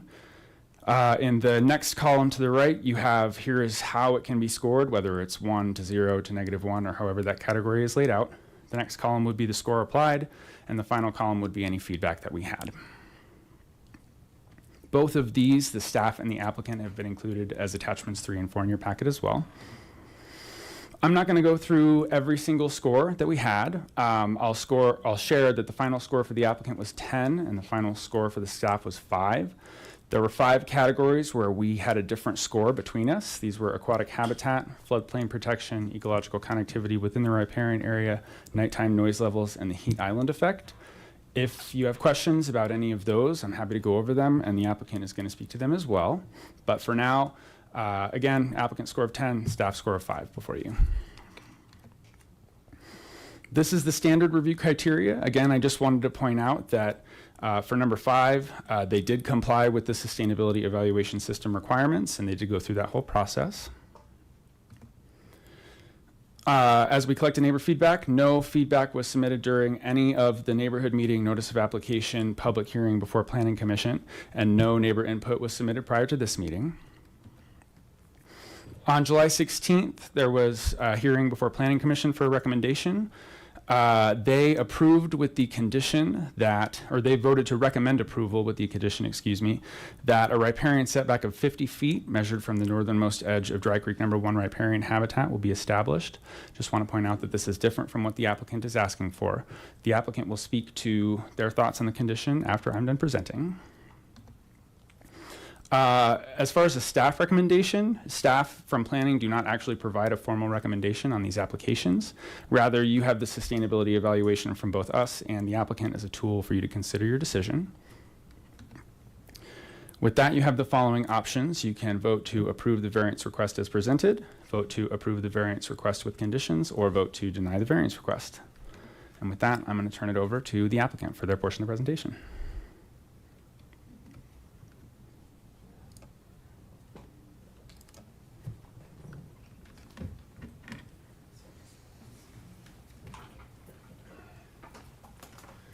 Hi, Parker Macy, 8601 Nelson Road. Good evening, Madam Mayor and members of the City Council. I'm here before you tonight to request a riparian setback variance for the residences at Alta Vida. So I'm going to give a brief overview of the property and a little bit of history and context, and then I'm going to let Heather Houston with Birch Ecology and Joel Paz with Rocky Ridge fill in some of the more technical details. of what we're requesting tonight. So the first shot right here is just the last, I believe what Zach alluded to, the 17 acres of what we call the Hodge Farm. My grandfather bought this property in 1964, and we have been actively developing it for the last, let's just say, 3 decades or 30 years. So this was kind of the final piece of development that we have left at St. Vrain Center. And as you can see in the background, the first building to the west is our independent living facility. The building in the middle there is, we can't really see it, is assisted living, and then the other building closest to Fordham Street down there is our memory care. So the idea behind this entire parcel was to have a continuing care retirement community. And we kind of have been developing the buildings that were in most, had the highest demand and the most use, and kind of started out with the idea that we would have this entire development that would be an aging in place for seniors, where they would basically go from one building to another or one facility to another, and they would never have to leave the campus. And it's been a proven model that's been a really nice place for seniors to retire and to calm down, and with all of the shopping options that are close by and the access to everything. And that's kind of the background on where we're at and kind of how we got to here today. And let's see, I'm trying to run this. So as I alluded to, my father couldn't be here tonight, or my sister, but I have Heather and Joel here. This is another slide that I'm sure that you're pretty familiar with, but this is just outlining what we call Parcel G. And it's bordered on the east side by Dry Creek Drive, Fordham Street's on the west side, and then Bentway is on the north side, and the Dry Creek number 1 is on the south side of the property.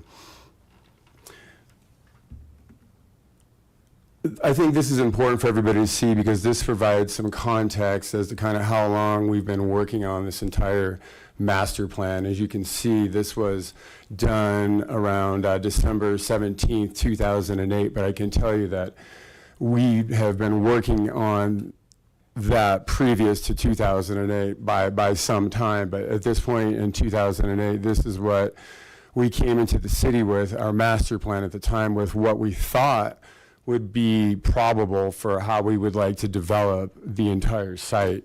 And as you can see there, it's been pretty close to what the north half is almost exactly what is there today with those 3 buildings, and the south half, you know, that's changed a little bit, but everything basically kind of had come down to the sidewalk. Prior to 2008, we worked with PRPA in the city and gave PRPA an easement for their 250 kV line through the site. And as a part of that agreement, we decided that working with the city and the then their landscape operational, Steve Ransweiler, to put the sidewalk over the PRPA high-speed, power line, and in return for that north edge of the sidewalk was going to be the property line. And that's kind of the history of where everything has been since previous to 2008. So those are the assumptions that we've always worked off of what we're trying to do with everything. And so moving forward to present day, to today, 17, almost call it 18 years later now, we've had this riparian setback issue come up a couple years ago. And as you can see, basically just cut all of the parcels down substantially, and especially Tract A and Tract B. Pretty much undevelopable at this point with where the riparian setback stands. And this is just to further illustrate the point of when we started putting some buildings and some ideas and some concepts to give everybody an idea of how much land we were going to lose and what we wouldn't be able to do to build the entire campus out. And the reason it's important is because we had townhouses and row houses and condominiums and townhouses on tracks A and B as a part of less intense use where people could walk further. I mean, they're more mobile. They don't have to be as close to the grocery store and things like that. And that's part of the overall idea with the continuing care community, is to have a whole level of housing, as I mentioned before, from townhouses, row houses, and condos, all the way to independent living, to assisted living, to a memory care facility. So we have all types of housing available for seniors. Currently, we have a wait list at our independent building, which is the newest building, which is right north of Track C there. We have a waiting list of 76 people. And we've had a waiting list for that building for a long time, ever since we built it.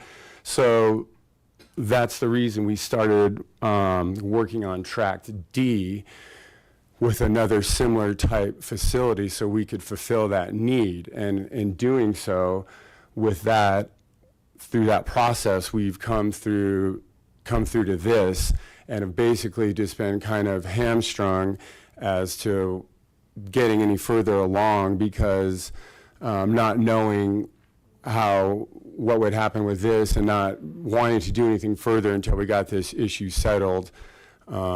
And so that's kind of where we find ourselves today, and that's why we're asking for the variance. This last slide is just a variance language from your code, and it says I think the important sense is variances address extraordinary, exceptional, or unique situations that were not caused by the applicant's acts or omissions. And so with that, I'd like to conclude my speech, and I'll have Heather come up and she can give you all the technical details for the application.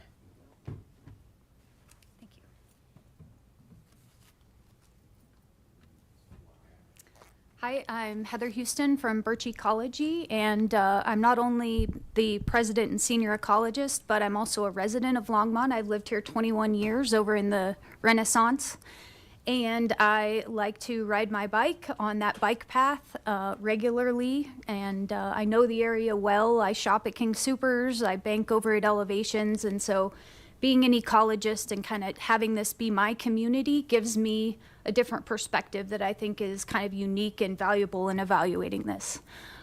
So this is showing a few of the supporting studies. We were brought on to the project team in 2024, and we prepared a riparian habitat assessment and evaluation of the setback. That's really to facilitate some site-specific evaluation of what's really going on this particular property. We had a cover memo that we discussed even further, some of the criteria, and then the SES worksheet that Joel helped me fill out, Joel Paz from Rocky Ridge Civil Engineering. And then through our review processes, we developed some more detailed parts of our submittal, which were the landscape plan and the concept stormwater conveyance and water quality management plan. And then there's also been a general ecological service resources survey completed that talked about the habitat types as well. So my talk is going to be broken down in kind of 4 parts. I'm going to try to go through this faster than I did with the last presentation and distill more of it down. But I've kept the detail in my other slides in the back, so if there's anything you want to dive into, I still have all the information, but I'm going to try to, I know you guys have a long night ahead, so try to hit the main points to help you evaluate the decision. So I'm going to start off with the existing and proposed conditions. And one of the things I want to say here is that the landscape context is really important. It affects what species are there, it affects the potential impacts, and we should really be considering the big picture when we're thinking about these setbacks and how we apply them. So this is the Dry Creek corridor to the west of the project site between Airport Road and Fordham. You can see a lot of development around the creek. And then if we look to the east, there's the mall, there's Hover, and east of the property on east of Hover, there's a concrete line channel. And that really affects the habitat quality and the species that are present in this type of area. And here's a picture of that channel. I'm sure you've seen it. So this is important because this affects the species that are present and how they may or may not be there because of areas that are connected or not connected. So here's our first slide again with the drone shot, and you can see the riparian corridor of Dry Creek #1 on the left side, the bike path kind of going down the middle. The proposed development area is those mowed fields with alfalfa. And then you see Alta Vida across Bentway on the right side, and you see the Max Tech Center on the left side of the picture. So again, this slide shows the existing condition. We drew in the yellow solid line that's the edge of the riparian habitat, and then did a 100-foot offset in AutoCAD. And one of the main points about this is that north of the bike path, all that you see in there is weeds and alfalfa. There's not really any native plant communities in that area. And so this is what we see along the creek. Most of these trees are on the south side of the creek. This is one of the better areas. And looking back towards the east, you can see there's not as many shrubs and trees. There's some gaps.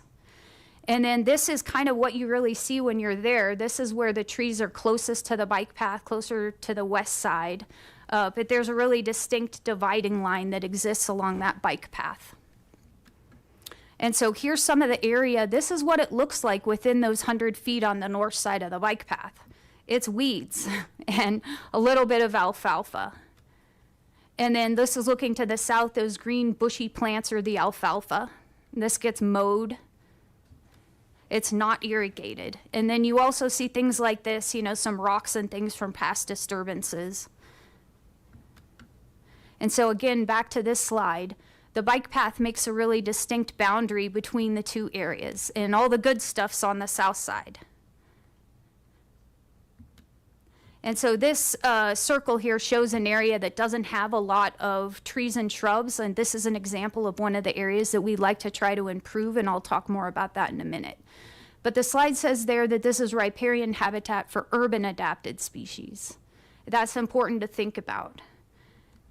So what are urban adapted species?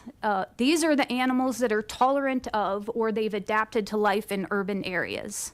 And so common examples we see around Longmont are raccoons, Canada geese, squirrels, skunks, red foxes, rabbits. Some of these species are listed in the Longmont Wildlife Management Plan as they could become a potential nuisance, and there's protocols in there for what do we do if they do become a nuisance. But the point being is these species are not particularly sensitive, and so they're able to live in urban areas. And also, many of these species actually benefit from the human-provided food sources and shelter, such as squirrels and raccoons. So looking at this, this shows where we're proposing the setback to be on the north side of the bike path. And this is not an arbitrary line. It demarcates the transition in habitat quality. And so here, this is the concept plan with the stormwater conveyance and water quality management plan that Joel has developed.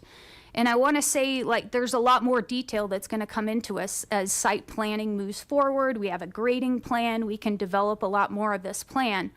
But some of the things that we want to point out are the water quality features that incorporate low impact design principles. We've got a detention or a stormwater quality pond with infiltration rain gardens in it, and those are designed to have the runoff soak into the ground instead of just going right into the creek, so it protects water quality. Bioswales are a place where you run water through a vegetated area, and so that helps to filter and clean the water and remove sediments. And so it's a more modern way to treat stormwater that's designed to mitigate potential impacts from developments. And I'll just point out the contrast to the Max Tech Center on the south side. You see a lot of concrete there, and that's kind of like the old way of doing things that, that's different than what we're proposing today. This shows the conceptual landscape plan. Here we're just focusing on the 100-foot setback area, both north and south of the bike path. And our thoughts here are that we can plant additional native trees and shrubs and incorporate pollinator gardens in ways that are going to enhance the habitat over what it is today, because there's no native trees and shrubs on the north side of the bike path, no native plant communities. We think we can create a win-win situation by enhancing the habitat and providing the needed senior housing in this area. So that pink oval is a pollinator garden. The blue area is one of the rain garden and stormwater areas, and we're proposing native seed mix in there with pollinator-friendly plants. Then as you move a little bit farther to the east, there's more room to work with. We've got native cottonwood trees and willows on the south side, as well as a bunch of shrubs. And then moving over to the eastern side, you can see most of what's within the setback that exists today is going to be native landscaping in the stormwater pond. So this plan shows 21 native trees and another 154 native shrubs, so 175 of those going north and south of the bike path. And this can improve conditions over how it is today. So now I'll go into the setback review criteria.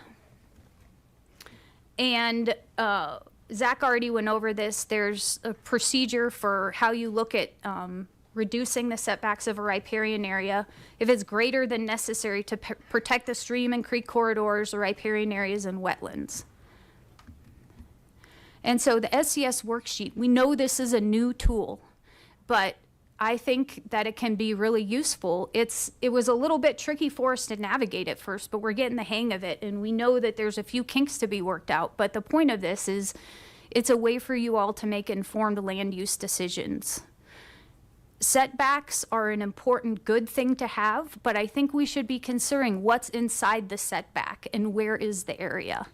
Because we know there's areas of Longmont where the setback is mostly asphalt, especially along St. Vrain Creek. And I think it would be a mistake to draw a hard line in the sand and prevent someone from redeveloping these areas where it's mostly asphalt, where the conditions can be actually made better than they are today. So I would ask you to just think of that in the big, broad context of, let's look at the site-specific conditions and how do we apply these setbacks? How do we think about mitigation measures and what the true impacts are? All these areas are not created equal, right? If we were out east of town and there was beautiful native vegetation within the whole 100 feet or 150 feet, it makes a lot more sense to try to save that, right? But if it already doesn't exist there, what are we saving within that setback, and how can we really think about creating informed decisions? I think the SCS is a tool that lets us look at, like I said, the site-specific conditions, the potential adverse impacts given the surrounding land uses, and also the effectiveness of the mitigation measures for that property. So, you know, the city's wildlife management plan does acknowledge some of these issues. It talks about the importance of the surrounding land uses for determining habitat quality. And it says even the best habitat is of limited value if it's surrounded by intensive human use. So what is this property? It's surrounded by intensive human use. And it does have some nice area along the creek, but it's cut off from other habitats. And then I just want to say a little bit like, what is habitat connectivity? It refers to the degree that wildlife can move between patches of habitat. And fragmentation is kind of the opposite. It's when the connections are severed, wildlife movements are impeded, and this is a common condition in developed environments. And again, the Longmont Wildlife Plan talks about fragmentation, and it says, it acknowledges that riparian habitats through town are fragmented, and that bridges, roads, and culverts create breaks that can be detrimental to wildlife movement, and that gaps in the cover of riparian trees and shrubs impair wildlife movements and reduce habitat quality. So that affects what species are present. But to me, it also says the flip side of, hey, all of those trees and shrubs we want to plant in that conceptual landscape plan, we want to fill in those gaps of riparian trees and shrubs and make it better along that creek for those species that do live there. So again, here's this picture again. All right, and so this is the land setting. So when you look at it, what's inside that red boundary is surrounded by a lot of other developments. That doesn't mean it has no value. Of course it has value, but the animals that are there, it's not a Canada lynx, right? I mean, it's species that are urban adapted species that can already exist in this developed landscape. And so if we go to the SES worksheet, we did have a score of 10 on our revised submittal. However, we actually gave ourselves a 9 because we didn't understand the scoring on one of the criteria for floodplains. So we would have actually given ourselves a 9 now that we understood it better. Staff agrees in most areas, and they gave us a +5, which a very good score is what they had said before. And you know, this wasn't clearly said before, but the way the scoring is set up is 0 is meant to be kind of neutral conditions to how it is today. Positive scores are supposed to show, well, you can make some enhancements to the existing condition. And negative scores show that it could be detrimental. And that's kind of how the system is set up. It's easier to see that if you read all the fine print of the 17 criteria, but we're not going to belabor all of those things. But I got them at the back of my slideshow. So here's the, you know, we agreed on all of these. And I moved floodplain into this one once I understood better the scoring. It was a difference, like we couldn't score 2 points because there's not already a building in the 100-year floodplain. So we only got 1 point. That was the difference on that one. But we had differences in scoring on aquatic habitat, ecological connectivity, nighttime noise levels, and the heat island effect. So I'll just talk about those a little bit. And I will say that most of the differences stem from our focus on the surrounding land uses and existing impacts that already limit habitat quality. And that's particularly true for the first 3 of those. So for aquatic habitat, I'm not going to read you all this fine print. We gave a 0, staff gave a -1. We thought that it was going to maintain existing conditions. So I will just say we're going to follow all of the stormwater regulations. The project incorporates low impact design principles to protect water quality, like the bioswales and rain gardens, to infiltrate runoff, make it soak into the ground where it can be filtered rather than just running right off. And so for us, that we're saying the project should not have a significant adverse impact on the aquatic habitat of Dry Creek. It's already impaired by surrounding developments, but also we're going to follow these regulations. And so it's not some pristine alpine lake. You know, it's already in this developed environment, and it's going to have these more modern stormwater features that are designed to protect water quality. So we say it's not going to have a significant adverse impact on the creek. Versus staff was saying, no matter what you do, there will be an impact, and you can't gain any points for the stormwater mitigation, which to me it doesn't make sense because it's dinging us for the impact but not giving us credit for the mitigation, so, which is not true on the other scoring criteria. So this one just doesn't quite make sense to me. Ecological connectivity, I've spoke of that one a little bit already, and we talked a little bit about what it means. So to us, you know, really the most important thing for these animals is moving parallel along the creek corridor. And so whenever you make a crossing that's perpendicular to that, that's fragmentation and you're chopping it up, and that's more impactful to animals. But this project is not going to create any more crossings. It's already chopped at the 2 ends. We're not crossing it anywhere. And in fact, we would establish additional native woody vegetation both north and south of the bike path. And I want to emphasize the important area is south of the bike path, because the wildlife would not typically use the area north of the bike path to travel between habitats because it's exposed and there's no place to hide. Where they really want to be is down by the trees and shrubs where there's cover. And that's even that point that was acknowledged in the wildlife management plan, right? It talks about gaps in the vegetation.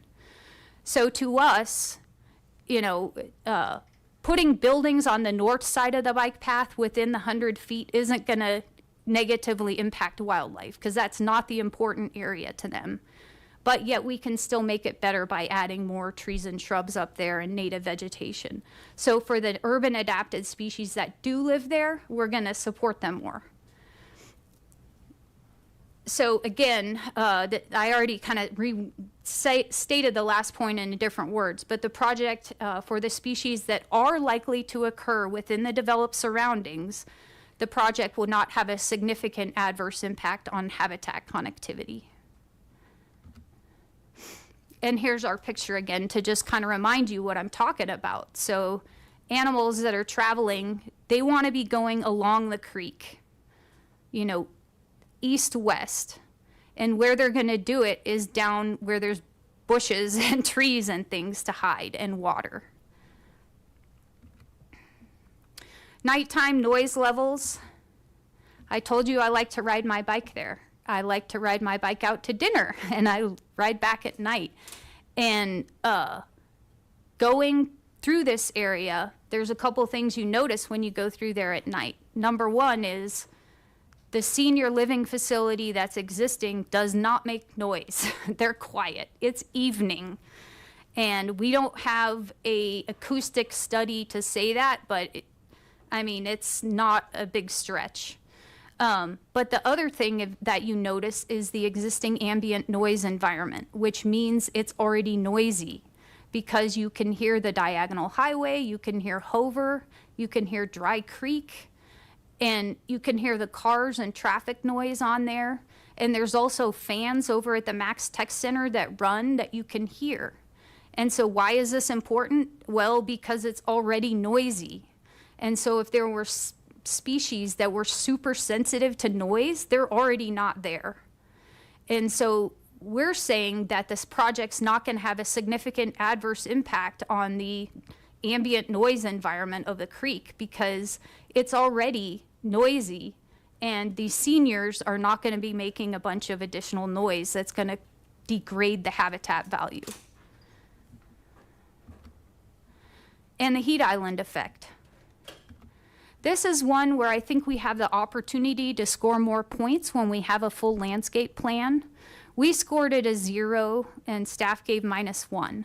So what we're saying here, they're going to develop the existing agricultural fields, and that'll increase areas of heat retention when you have, you know, asphalt or paved areas. However, they have done their best to reduce the amount of asphalt, moving some of the parking below the living spaces and having enclosed garages for some of the areas. And we're also going to be adding more trees and shrubs to increase shading because you could see in that picture I showed you, there's no trees and shrubs on the north side now. And we want to add more shading along the bike path as well. And it will make it a nicer place for users of the bike path also. When the full landscape plan is developed, that would show the locations of trees that would be planted around the parking areas and shading that would be provided there. And that could achieve additional scoring, but it's too soon to really have those plans developed yet because we don't know, you know, a lot of things about how the project's going to shake out. We do know that they plan to use a light color palette and a portion of the roof where the equipment's going to be located will be white. And so we scored a 0 for the net change. Staff scored -1. Not a big difference on these. So in the end, +9 and +5. And you can see what my view was, why I thought we deserved a couple more points in those areas. And there are, but we both say it's good, and we're showing that there can be a net positive in what we're proposing over the existing condition. So that's the first criterion. And I'm hoping that I've kind of, with the discussion we've already gone through, set up these other ones, you know, so it's doesn't have to be as detailed, but The second one is whether or not the project is going to preserve or enhance the ecological character and function and wildlife use of the natural habitat and minimize and mitigate the impacts. And so again, I say here the landscape context matters. The native habitat is limited to the creek corridor south of the bike path, and the surrounding developments and concrete lined channel downstream of Hover reduce the wildlife habitat value and use of the site, and that it supports primarily urban adapted species that can coexist with humans.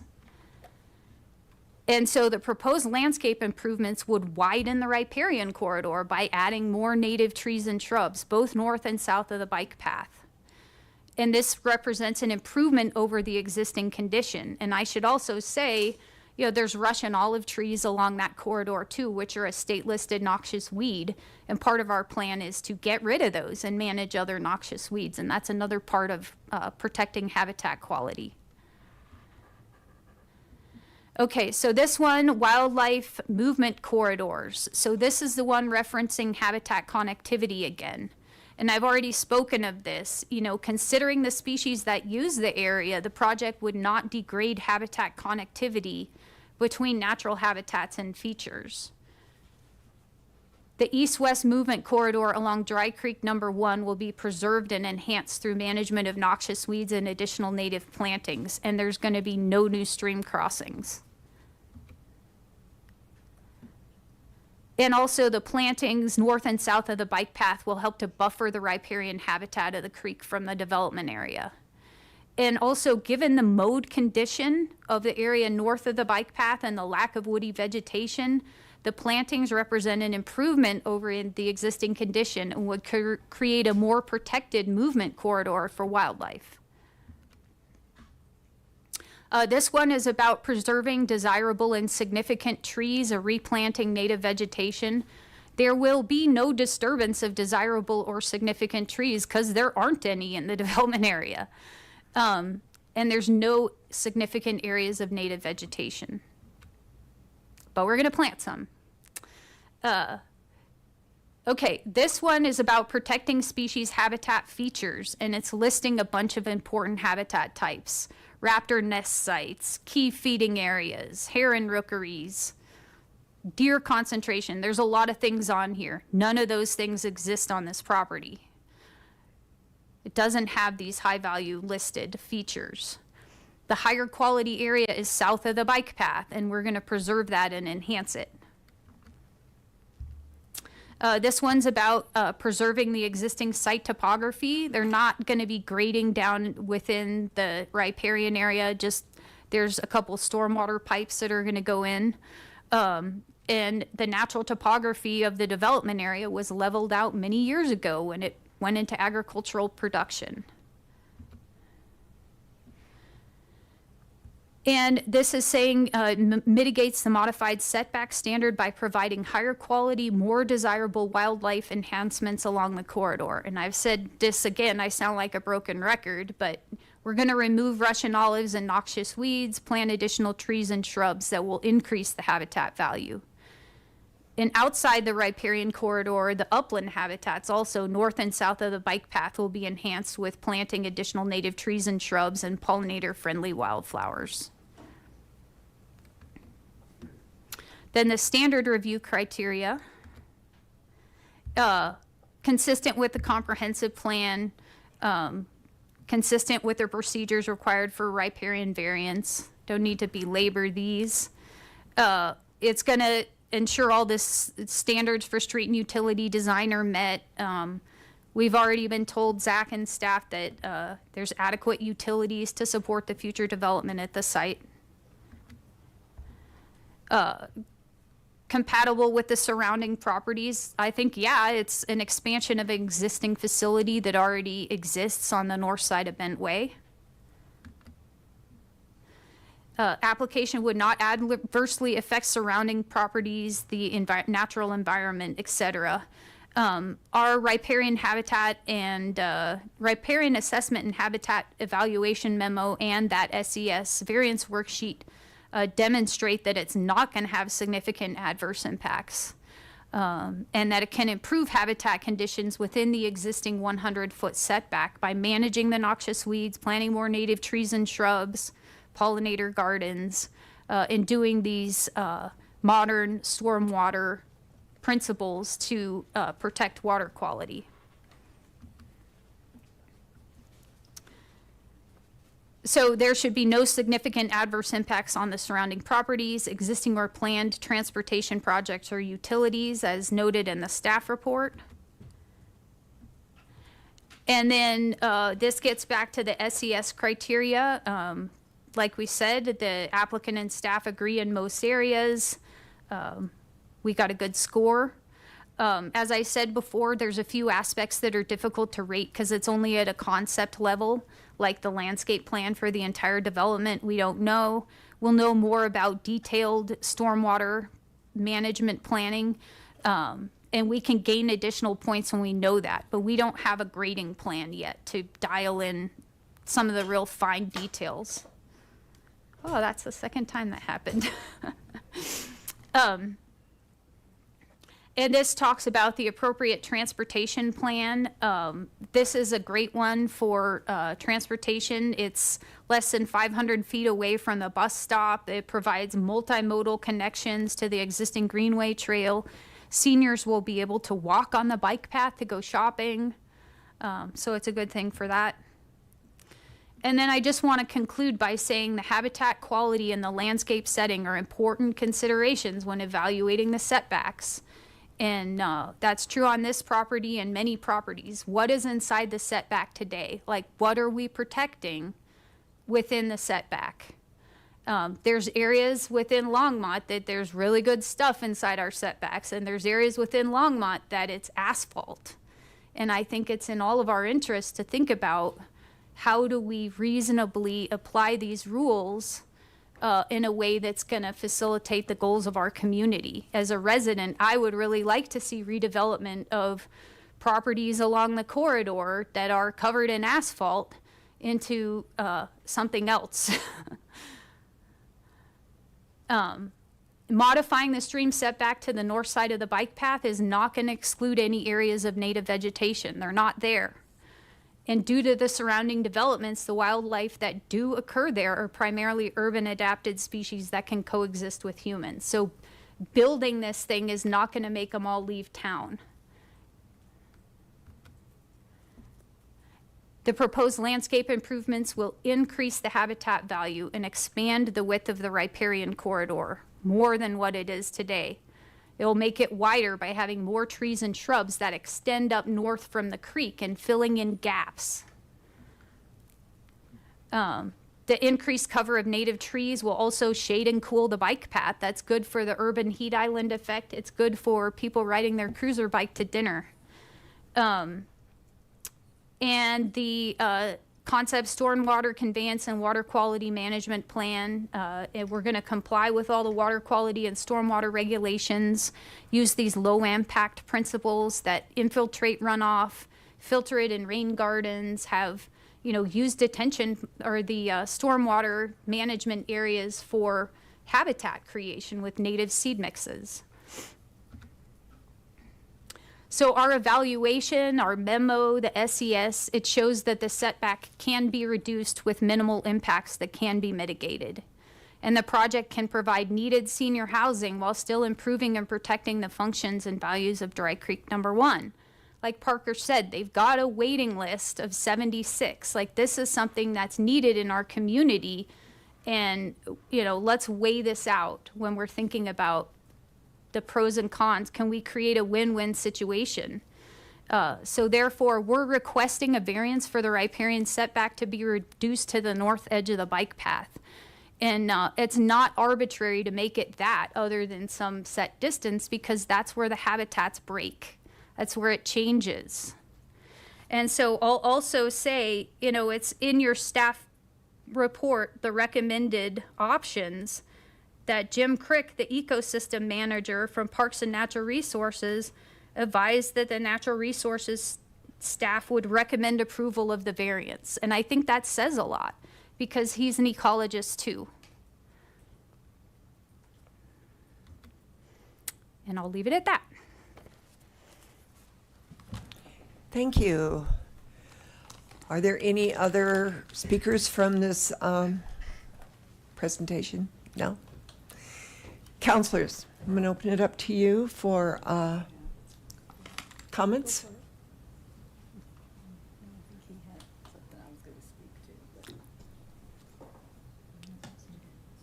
Are there any? Did you have some? Go ahead, yeah.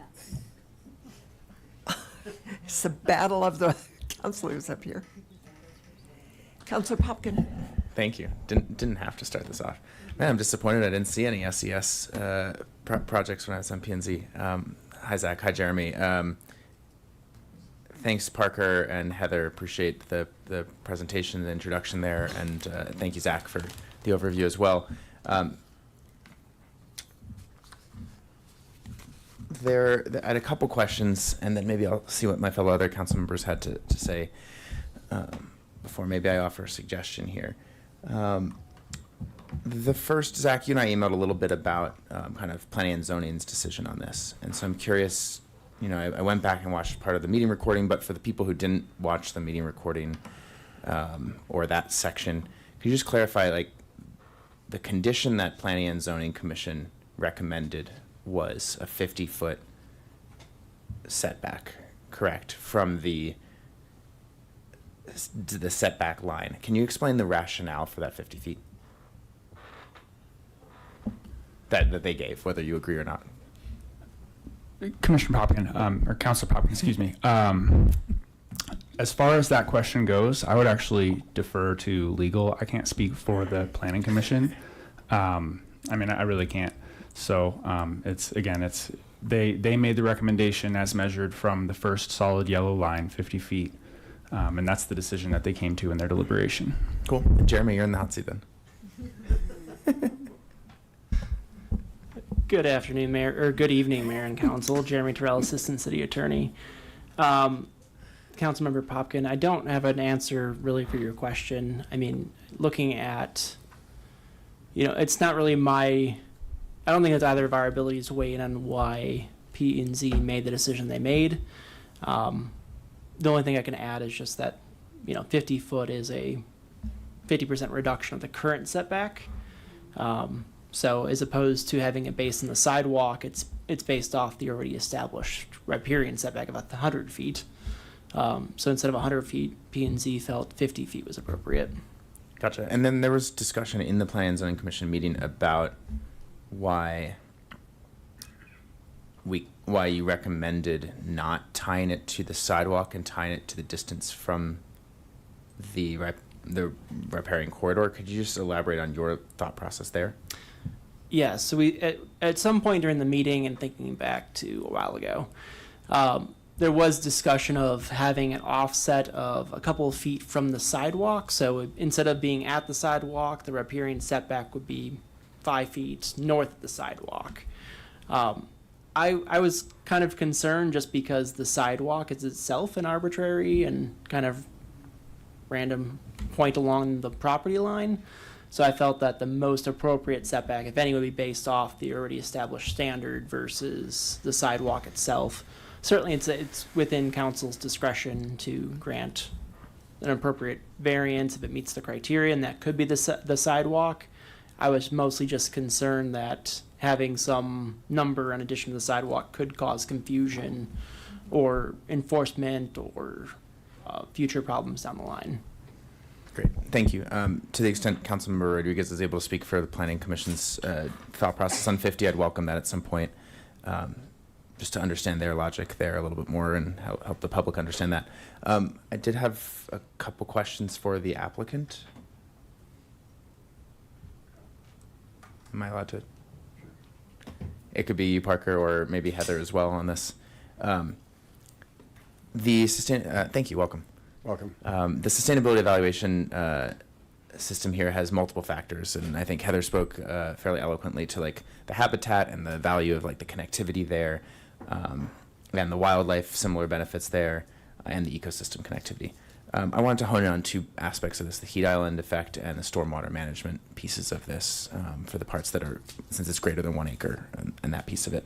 And I was just wondering, in both of these cases, we are objectively reducing the natural areas there that would otherwise reduce some of the heat island and kind of capture some of that runoff. I realize that your whole team is proposing very intentional green infrastructure features to capture some of that runoff and still preserve some of that natural infrastructure. Were there other considerations to some of the more impermeable surfaces, rooftops, parking areas that you are adding there, and maybe not proposed at this point, but is that down the road, permeable surfaces or green roofs or are those kinds of tools in your toolbox as you move forward? I'm not necessarily saying you're committing to that on the fly here, but is that something you're actively thinking about for that infrastructure given the proximity of the riparian corridor? I think that's something we would consider moving forward when we get a little more information and get things a little further along than we are. Everything is obviously conceptual with what we're trying to do right now, just with the site plans and with get this variance situation figured out, so we know where we can kind of go from there. Okay. Yeah. And just so I'm clear and everyone's clear, that your request for the variance is all the way up to the north end of the bike. That's path, correct. Yes, right to the north edge of the bike path, where we originally had it settled with the city back in 2008 when we worked with PRPA. And I would just say that I don't think that's an arbitrary line. I would take a strong disagreement to that, that the comment was made over here about that. That's a definitive area, the sidewalk. It's not going to move. It's measurable. And so in my mind, it's an impermeable surface as well. It's an impermeable surface. It's bounded, sure. And it's not going anywhere. And there's an easement there for it. So I would take an issue with that comment that was made. Sure. Well, you guys can take that one outside. Sure. I will reserve my time for now. Okay. Mayor Pro Tem Hidalgo Faring. Thank you, Mayor.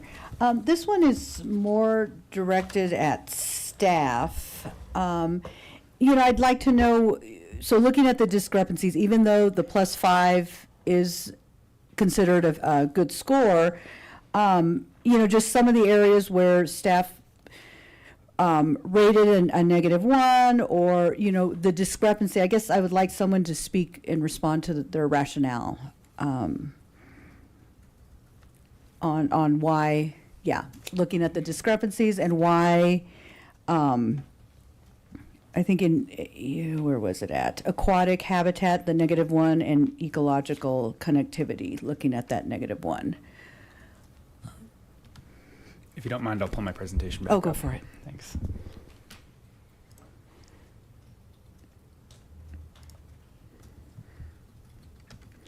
Okay, so Councilmember Hidalgo Faring, thanks for your question. There were, as we mentioned, just a few items where we did not agree on our score. I think for all of these, as we went through our process, we as the staff were looking at this, again, very specifically to here's the standard that we felt they had to meet in order to score the point. And just in some of these, we felt maybe they didn't meet the standard that the applicant did. Does that make sense? So for all of these, the first one was aquatic habitat, biological characteristics, quality, and hydrologic integrity of surface water and groundwater that support habitat in the riparian area. Protecting and restoring aquatic habitat helps maintain critical ecosystems in the riparian area. And this is evaluated against 1505.020 and 1505.030. The applicant gave themselves a 0 on this one, saying, again, existing habitat is going to be maintained, everything on the south side, and then there's mitigation that's happening. We scored a -1, and again, like I said, we were looking at this very strictly, right? So right now, in the entire 100-foot setback, there is nothing, right? And the applicant wanted points awarded specifically for stormwater improvements. We actually give points for those improvements elsewhere in the document, so we did not give them double points for the same thing here. Okay. There's other areas where they could have also provided mitigation for the aquatic habitat that weren't provided. So again, just looking at it really strictly, this one was a -1.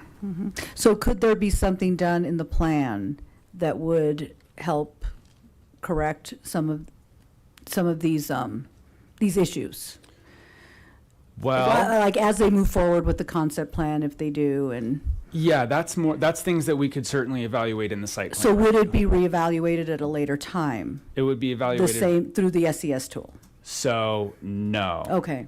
Just to clarify, right, Yeah. you guys are looking here at this variance. Yes. The site plan itself is a use by right, so that's just gonna be a staff-only staff application. only, got it. So we'll evaluate the site plan to make sure that they meet any, promises that are made here in their variance, Mm-hmm. and make sure that those documents are the same.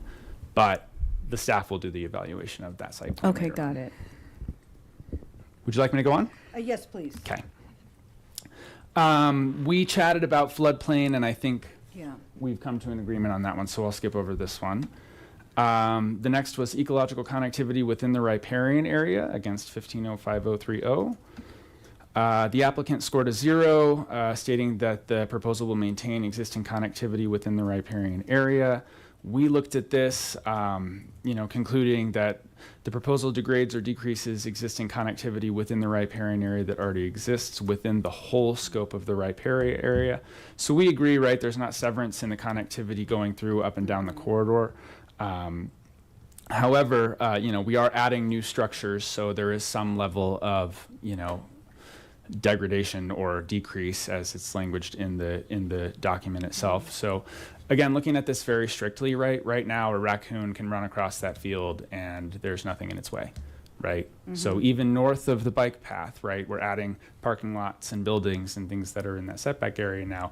There is some level of degradation in that whole entire 100 feet. Does that make sense? So again, we're looking at it really, really strictly as we possibly could against the language of the code.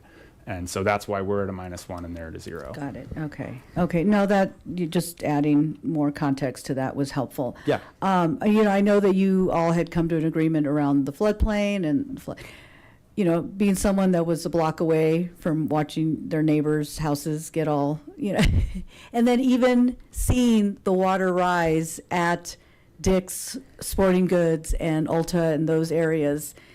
I mean, that's technically wasn't in the floodplain, and you just see that water rise in that parking lot. I guess I'm my concern, and I'm still not thoroughly convinced. But again, I'm not an ecologist. I'm not the expert you all are out there, and but I guess I still do have some concerns around that. In the event this climate is getting more extreme, we're having more extreme weather occurrences. I guess I'm wondering, was that rationale from planning and zoning to do that 50-foot setback kind of looking to mitigate that issue for flooding issue, or was that just a random number that they pulled? No, I don't believe floodplain came up in their discussion. They did not? Okay. Because I thought I saw something in the notes. I thought there was something in the notes that they weren't thoroughly convinced. Specific to, so we talked about floodplain in the meeting a little bit. Okay. But it didn't come up in the specific 50 feet discussion. Okay, in the 50 feet discussion. Okay. So that's what I was wondering, if that was the rationale for the 50 foot to kind of preserve and keep people safe. Yeah, I think those were two separate discussions. Two separate discussions. Yeah, Okay. and if I can add to that, I think floodplain is really a different look Okay. that we have with a project that is not connected to this process, because you have to go through and make sure it's meeting the FEMA maps and the Okay. floodplain requirements. So it's a different review that we go through. Okay, so then,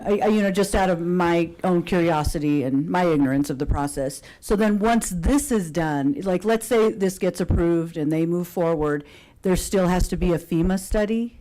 Am I correct, or no? You already have the mapping You already done have the mapping in certain done. areas. And so, to give you an example, when we were redoing the St. Brain, Yes. right now, we're in the FEMA process of remapping, but other areas have the mapping already completed. And this area I think so, right? is already done? So we have public works staff. Yeah, that can speak I'm to looking that for Josh. more specifically. Or Come on Tyler. down. But yes, to answer your broad question, they will have to go through floodplain review with their site plan. Okay. And that will have to be And compliant. that's a separate process Yes. from SES? Okay, Yes. got it. There's a lot of processes here. Good evening, Council. Josh Sherman, Civil Engineer with Public Works.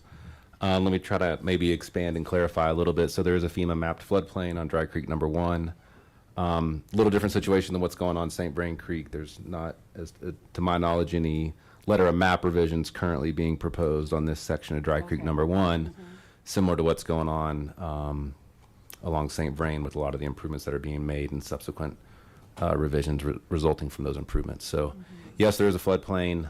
Yes, any improvements they're proposing would need to be in compliance with those regulations and our code related to floodplain regulations. Again, at a concept plan level, we're not quite to the hard engineering related to that just yet. That'll come later with the site plan and the public improvements. Okay, thank you. You're welcome. Councilor Christ. I think I need to talk to Mr. Blazik as well about this. So what was not mentioned was about light pollution. We, particularly this year, have had a high incidence of grasshoppers, and there's been a concern that our bird population is reduced. And one of the concerns with birds is that light pollution is causing them to work overtime hours and therefore die sooner and not procreate. And that's because of lights being on so long that birds actually sing earlier in the morning and continue later at night. This is just the research we've been doing. In addition to that, the governor has also issued a caution about Japanese beetles, which are soaring. You're a good neighbor when you go over to your friend's house and shake the Japanese beetles off the roses, but they're out in droves.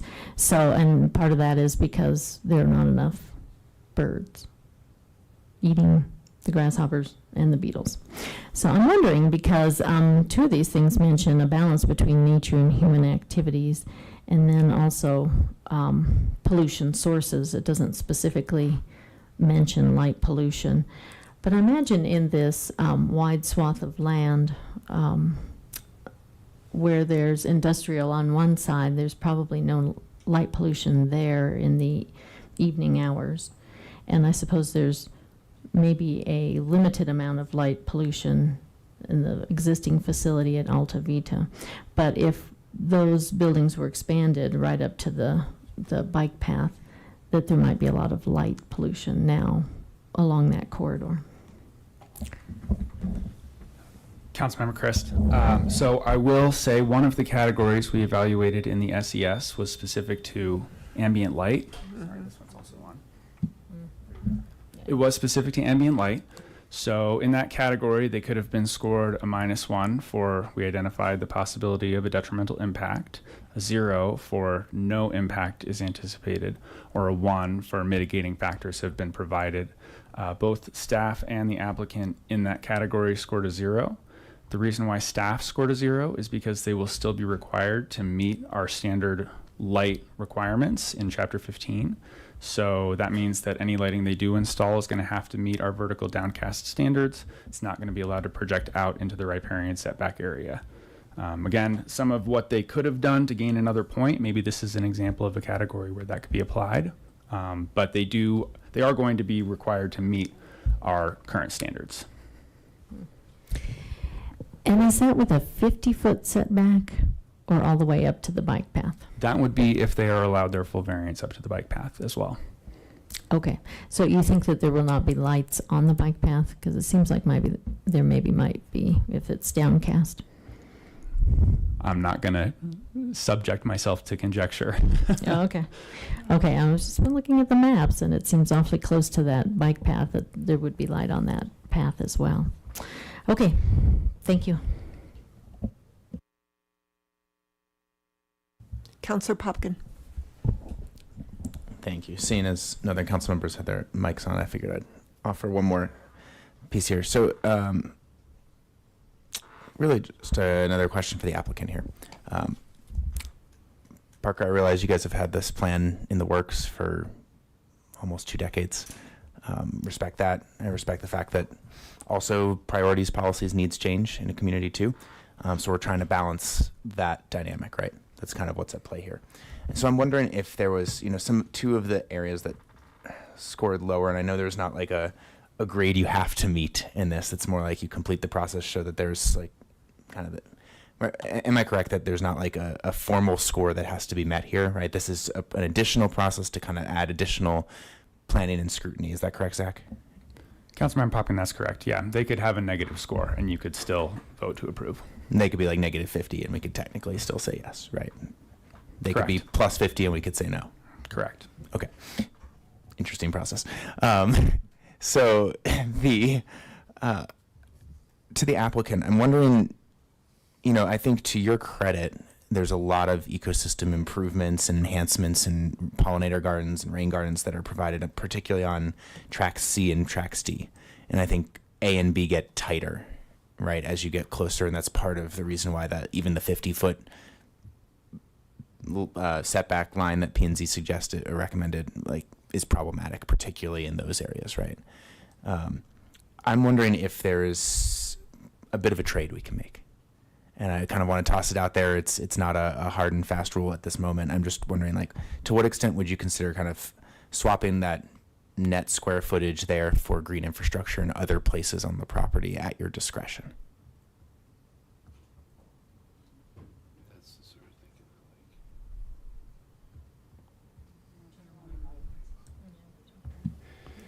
And particularly as you're thinking about this, I'm because I know I'm kind of just tossing it out there into the ether here, and you probably already took this outside and fought with Jeremy on something else.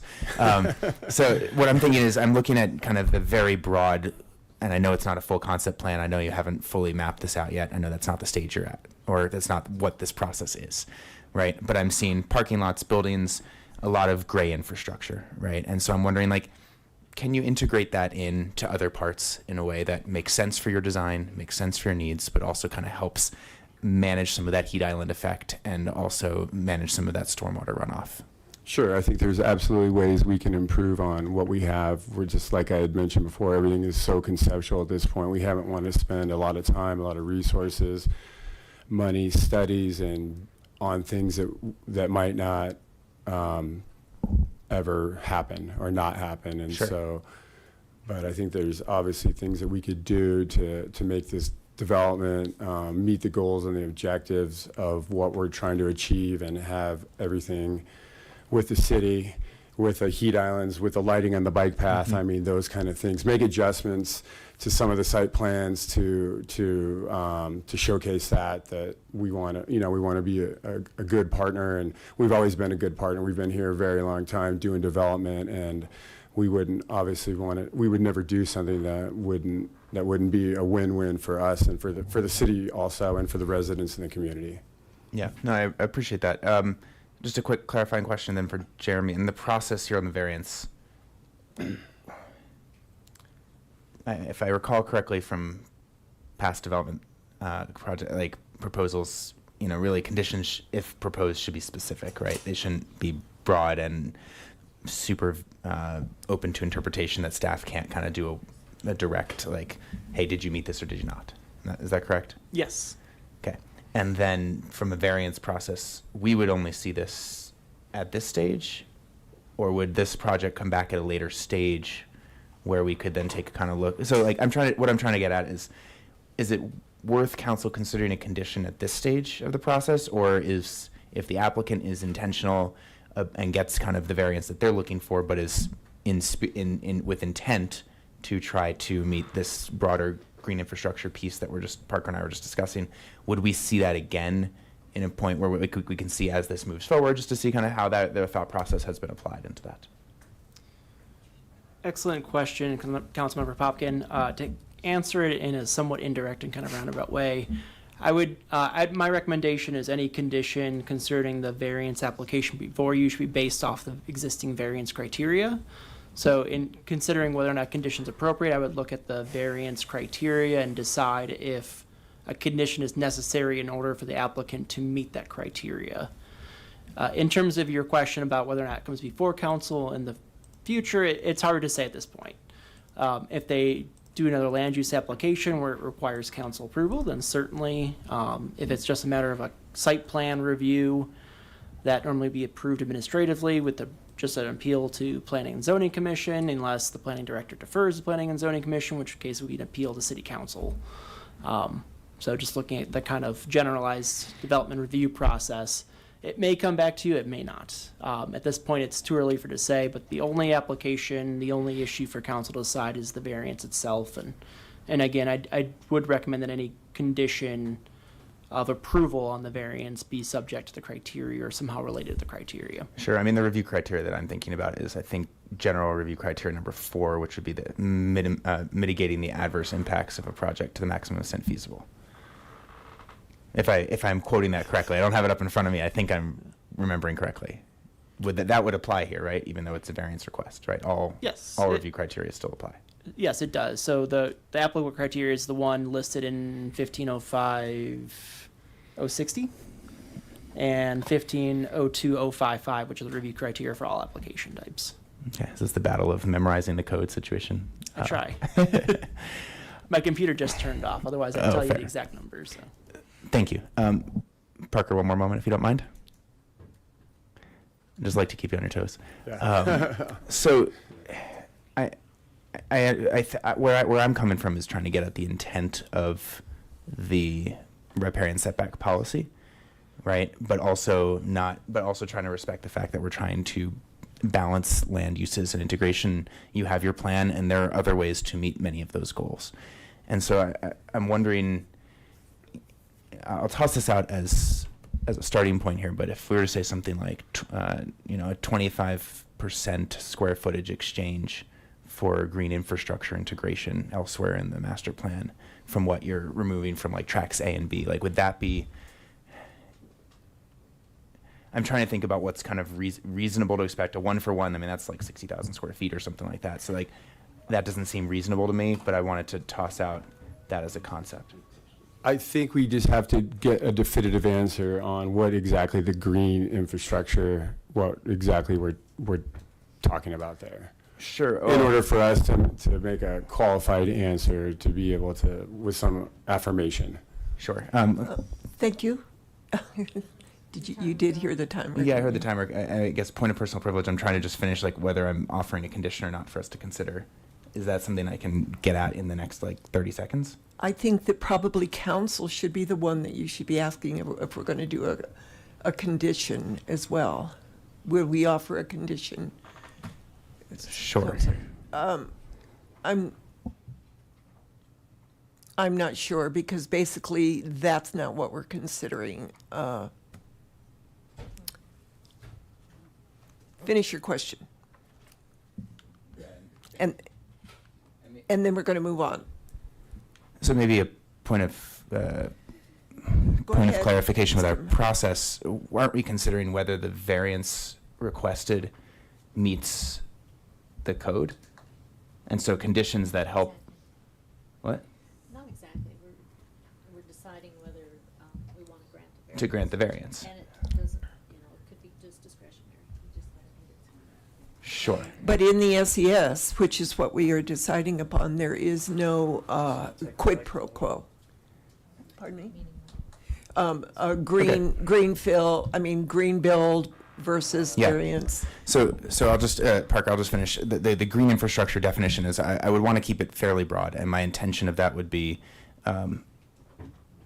really focused on the purpose of mitigating the heat island impacts and the stormwater runoff impacts. So green infrastructure that addresses heat island and stormwater runoff. I would say, I think that's specific enough based on the intent, but then would also get at the flexibility for you all to integrate from a design standpoint. If Joel wants to speak to that too. Sure. Sorry, I think I'm referring to Joel on that. And thank you, council, for a little bit of flexibility here. I'm Joel Paz with Rocky Ridge Civil Engineering. So you're specifically asking about stormwater quality and some of those features, as well as just stormwater quality and heat island mitigation. Heat island mitigation. Mm-hmm. Okay. Well, as far as stormwater quality goes, there are requirements we have to meet with detention, but also stormwater quality. Within that, we're proposing additional rain garden and low impact development through use of grass swales and some grass buffer areas. And that's part of the, some of the positive scoring that we've got within the SES is through that. So that is proposed. And the other item you said was, oh, heat island. I guess some of that is is mitigated because some of the parking is going to be within underground under the building, so it's less parking than is required for the site or allowed for the site. Obviously, we've shown that we're proposing additional landscaping to help with that. Are there any specific items you're thinking, or just kind of general ways to? I mean, I could throw out a number of technologies and tools, but I don't want to lock you into something. And so I want Councillor Popkin, we do need to wrap this one up. I do have some comments I would like to make Sure. as well. Thank you. Then I'll let you make some comments and I'll draft my motion. Thank you. So, thank you. So my comments are, first of all, when we did this SES, we had a really robust discussion about it, and to the point that some of the riparian areas, some of the creeks have asphalt on them, is exactly why we did that. Those are old builds. We do not want builds up within 150 feet.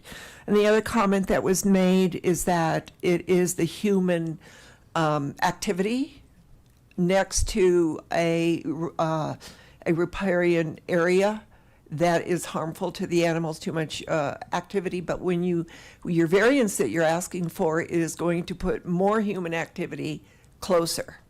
So those two things actually didn't sit well with me. The animals that are there are going to use that land. It's the point of the riparian setbacks, is to protect it. It doesn't look great to some people. It looks great to other people because it's natural. So that, to me, that isn't a point to have a variance, is the way it looks to you. That it doesn't look as green as you would like it to be or whatever. That's not the point of the setback. So does anyone else have a comment? Okay. Councilor Rodriguez. Thank you, Mayor Peck. Councilmember Popkin asked earlier if I could, since the staff is probably not really and appropriately enough not to opine on the characterization of the discussion by planning and zoning. Right. I am not so constrained. So I think there's a number of factors at play here, one being the novel aspect of it. There's never been an SES-based variance for the riparian setback ever brought before. I believe was on planning and zoning the last time I dealt with a riparian variance request, which was a portion of a building by Harvest Junction.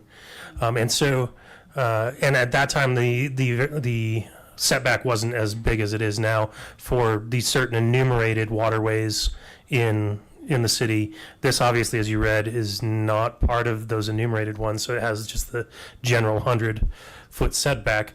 And so because of the novel aspect, I don't think that they had a lot of, obviously experience dealing with it.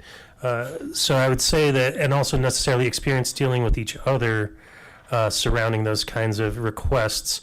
Whereas, as you know, certain members of the Planning and Zoning Commission are very averse to any sort of variance whatsoever, specifically as noted in the 5-2 vote. That was not a surprise. So I think they were trying to find a way to thread the needle, to get some recommendation passed through.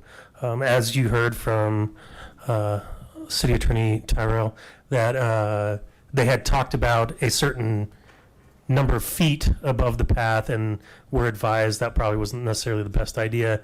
And so I think they kind of split the baby on that one, and that's where the 50 feet comes from. There's no study that says 50 feet versus 100 feet. It would have been provided in our packet if there was. So I think that's where you get the 50 feet number from. There's not, I think, a lot of science-based application there. Obviously they weren't able to provide a map on the spot of what 50 feet looks like. You just kind of have to eyeball test that one, right? So that's my opinion on how that conversation unfolded. And then just to give a couple of statements, I think that when we talk about disruption and development sometimes, like to me, having a very high voltage underground line running underneath what is the bike path, both of those things to me are continuous developed disruption already, right? And so I kind of think that we have in a way demarcated before we had our riparian setbacks in place. That stuff was built, right? That's built environment. It's not going anywhere. We're not going to rip out power lines and likely not the bike path either. So I have less of a problem considering the variance in this case than say if it was next to the St. Vrain or the left hand and some of those areas where that's definitely more of I'd say impactful riparian habitat as far as the ecosystem is concerned, especially considering the concrete line channelization that's just to the east of it, as well as the number of box culverts and all of the development to the west as well that backs directly to it. This particular ditch really more than a true waterway per se. So those are just my thoughts on it as well as my characterization of that conversation. Thanks. So is there a motion that someone would like to make? Councillor Popkin. Yes, just trying to send this to Dawn. Yes, I'd like to make a motion. I want to ask one clarifying question to the applicant, and then I'll make the motion. Parker, just a quick gut check here. You've heard my intent, where I'm coming from on this, and I don't think we actually disagree too much. And unfortunately, our process is set up that sometimes there are demarcations in that. And so I wanted to know if there was a conditional approval here for the variance request with an additional 25% green infrastructure beyond what's currently proposed. Would that give you significant heartburn? No, like I said, we just need to get to the bottom of this, of the nuts and bolts, the brass tacks of the green infrastructure. It would so be, we understand exactly what we're up against, and I think once we know what we're dealing with, we can figure out a way to make this work. I appreciate your willingness to work. I would intend to keep my motion fairly flexible.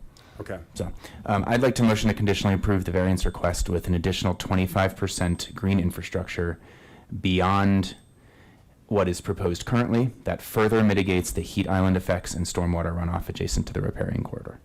Seconded.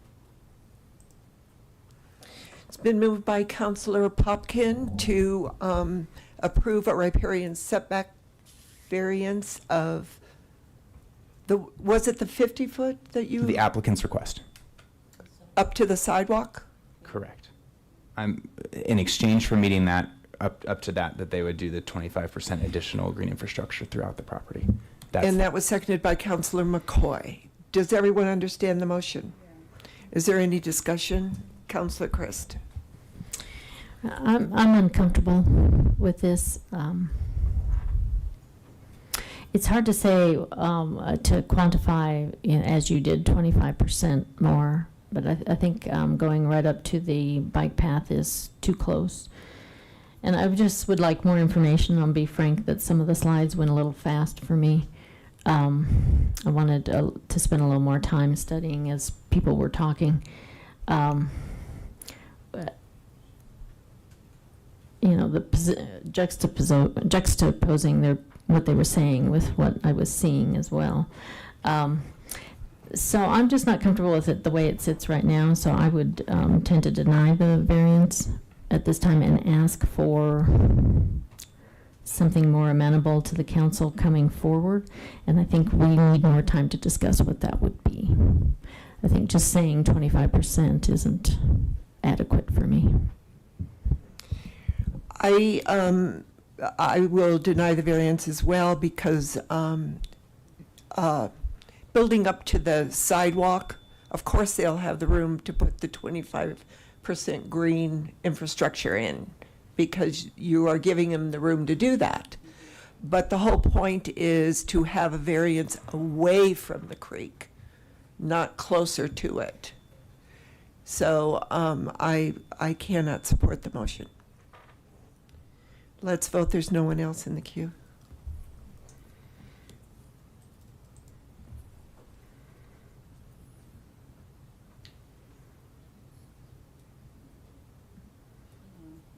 We're holding.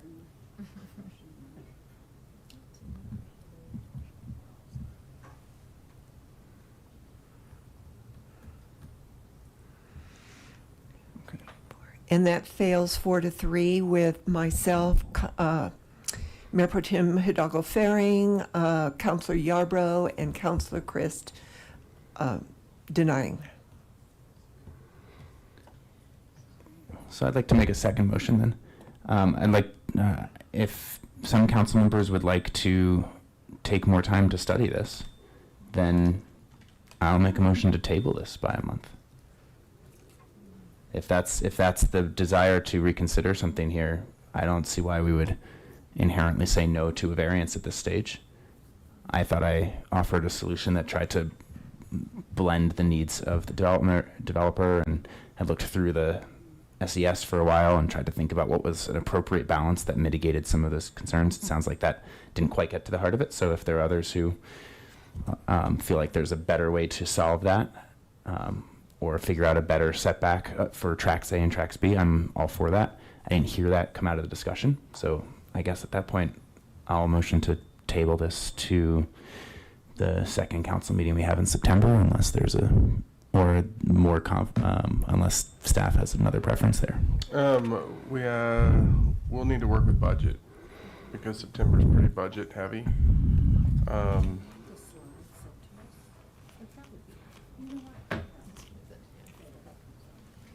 Mayor Pro Tem?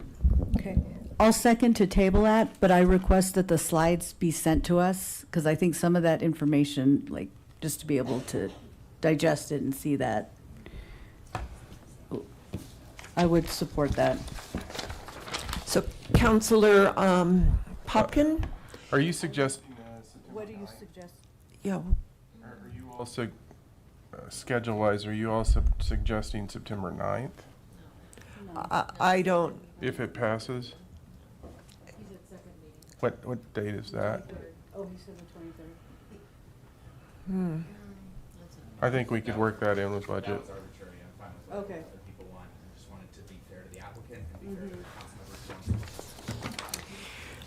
Councilor Popkin made the motion to table this 2025-50 resolution, and it was seconded by Mayor Pro Tem Hidalgo Faring.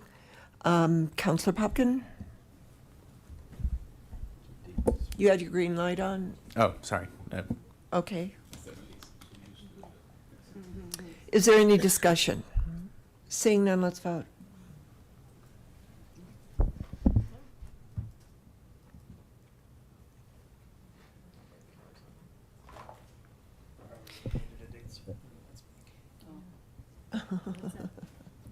So this passes with myself and Councilor Christ opposing.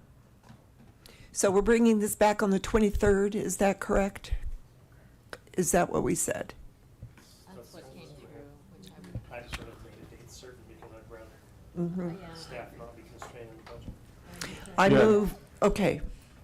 So I'm looking at the schedule now. The 23rd is not as heavy a day as we have outlined right now in the budget process.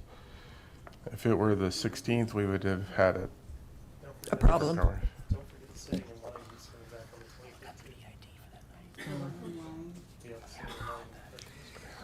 23rd. I don't think on the 23rd we need the presentation again, if you send us the slides. Okay. Thank you. Thank you, everybody.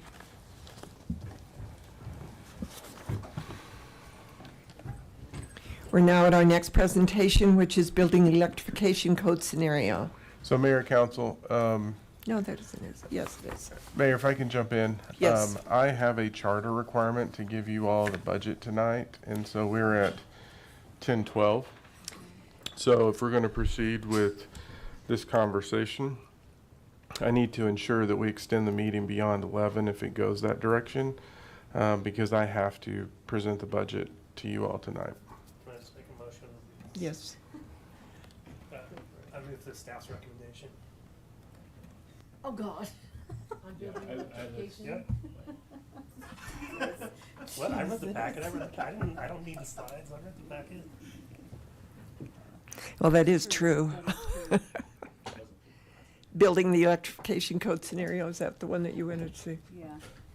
So do we have assurance that we would extend the meeting? I will vote yes to extend the meeting. All those who would like to extend the meeting, I move that we extend the meeting past 11 o'clock. Do I have a second? Was that not a serious motion? Did you make a motion? I did make a motion. Did you make a motion? Yes. Did anybody second it? No. Well, I don't think anybody thought it was serious. I didn't think you were serious at all. I'm serious, but I'm sure nobody really wanted to vote Do we like want that. to finish since? Keep in mind, should just put off B and go to C. Yeah, I think so too. Yeah. Yes.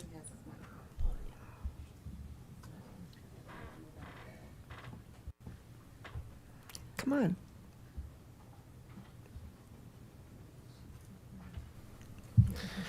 Thank you, Mayor Peck. I fully agreed with the recommendation in the packet concerning the building electrification codes.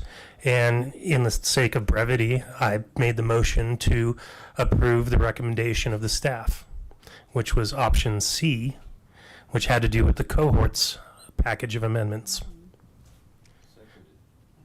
It's been moved by Councilor Rodriguez, seconded by Councilor McCoy, that in the building electrification code scenario, that we go with the staff recommendation of,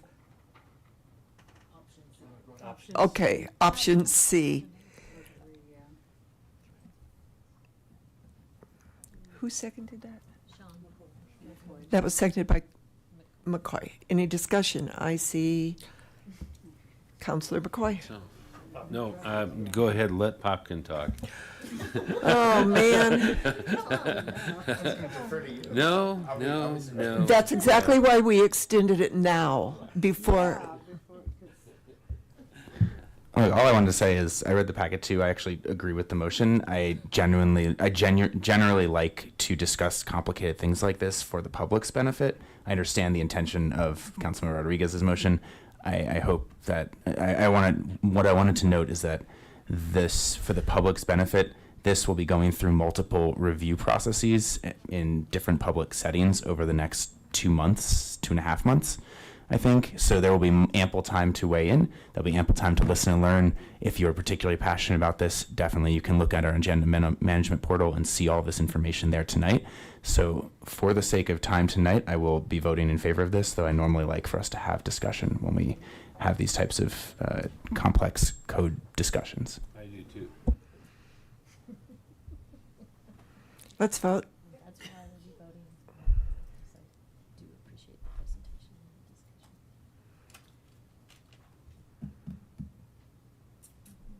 discussion.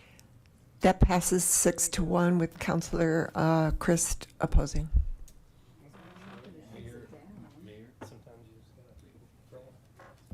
So we need a motion to extend the meeting past 11. 45 minutes, We're not already good? necessarily. No, we have 45 minutes left. Okay, go for it. Okay. Let's put it at 1.5 speed here. Yeah, you are. You're stressing me out over here. That was fun. Do Control L.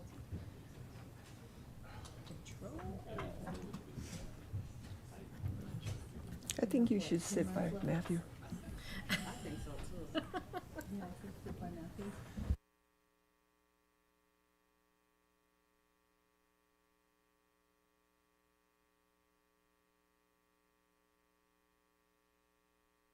Yes. Trade places with the. So Mayor Council, we're here today to present an overview of the 2026 proposed budget for you all. As I indicated earlier, by charter, I'm required to present this budget to you prior to September 1st. Today we have a fairly high-level overview that we're going to go over. We'll spend some time talking about some of the challenges that we had as we were preparing this budget. We will also cover the budget schedule with you all to give you a sense of what's coming in the future. If council has any high-level conversations, please feel free to ask those questions. And then in some cases, we may tell you we're going to spend some more time in detail on this in the future. Once I finish this presentation, they will send you an email with a link to the budget document so that you all can start looking through that as we prepare for the next month going through the budget process. One of the things that I did want to say that we are changing this year, and Teresa can help me jump in. One of the comments that we've routinely received from the Government Finance Officers Association was really about our budget message and the fact that it was, they were not able to clearly distill kind of what we were focusing on in that year. And we had a lot of information related to what revenue streams and expenses we're doing in the past. And so in working with Teresa, we really tried to reframe that budget message to really meet what the Government Finance Officers Association was looking for. We have been getting the awards, but this is something that they've, I think, repeatedly brought to our attention. The other thing that we did, so when you read it, you'll also notice that we really tried to focus more on plain language as we were talking about the budget, because going through that level of detail could get a little bit confusing if you weren't really into all the numbers and understanding what we were trying to say. So I did want to say that to you all, because the budget message is going to look a little bit different this year, and we'll still have the same information, but we're going to hyperlink into it. So you can go to some charts and graphs and really see what we're talking about, and then we'll explore that as we go through the detail of the budget in this process. Did I miss anything, Teresa? Great. So one of the things that we do as we start preparing the budget is we look at council priorities in terms of what we're putting together. So what I wanted to say is, over the last few years, this has been front and center as we're making decisions and looking at what we're funding and why we're funding it. This budget was a little bit more challenging, and we'll go through that in detail. So you're not going to see a lot of new funding, especially in the general fund, as we continue to move forward. When you, just at a high level, the 2026 budget is balanced. That is also a requirement that I have as part of the city charter. And we're maintaining service levels while still trying to address some of our strategic priorities. We do utilize priority-based budgeting, and it's not only aligned with the council's goals, but we also align that with Envision Longmont. So for some of the council members that weren't here when we started this, we did a fairly extensive amount of work with the community, going out and asking them to prioritize where do you want to see your funding as it's related to Envision Longmont. I'm going to get into this in more detail, but the headwinds that we were seeing coming into this budget process were significant. I will tell you, up until a week ago, we were still dealing with about a $1.2 million gap that we were trying to solve as we were trying to balance the budget. In all, our 2026 proposed budget is $520 million, 0.24. That's a 9.85% increase from 2025. That's all funds. And so you'll see a slide later where we highlight some of the major funds, but we have 62, right? Or 60, maybe we're adding one or two this year. So we're going to have in excess of 60 different funds in this budget process. And I bring that to your attention because we have a lot of rules that we have to work through in terms of how we're moving through that process. So key highlights. This is again a budget where we're not proposing any tax increases.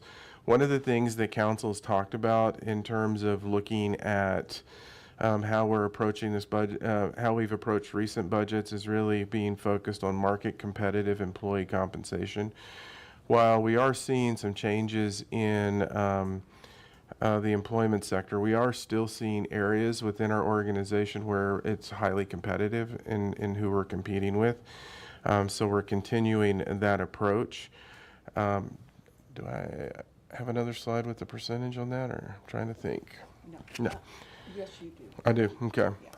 Enhanced infrastructure investments is something that we're continuing to focus on in our budget process. That's probably one of the most significant things we have to do. One of the things that we do in the budget is we do balance the budget by utilizing fund balance. And in this case, we're doing 43.87 million of fund balance.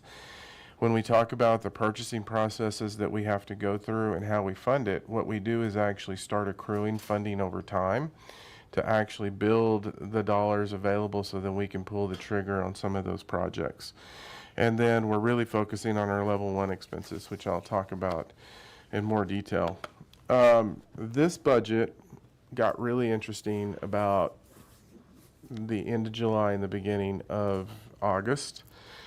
And so there are some projects currently in development that may have a positive impact on our budget, pending our ability to get some certainty.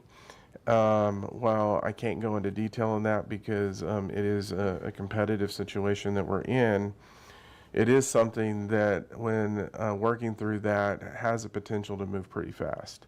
And if that moves fast enough to where it's part of the budget process, we may be talking about adjusting some of the recommendations that we have in the budget so we can get those put together and not have to do multiple budget adjustments very quickly.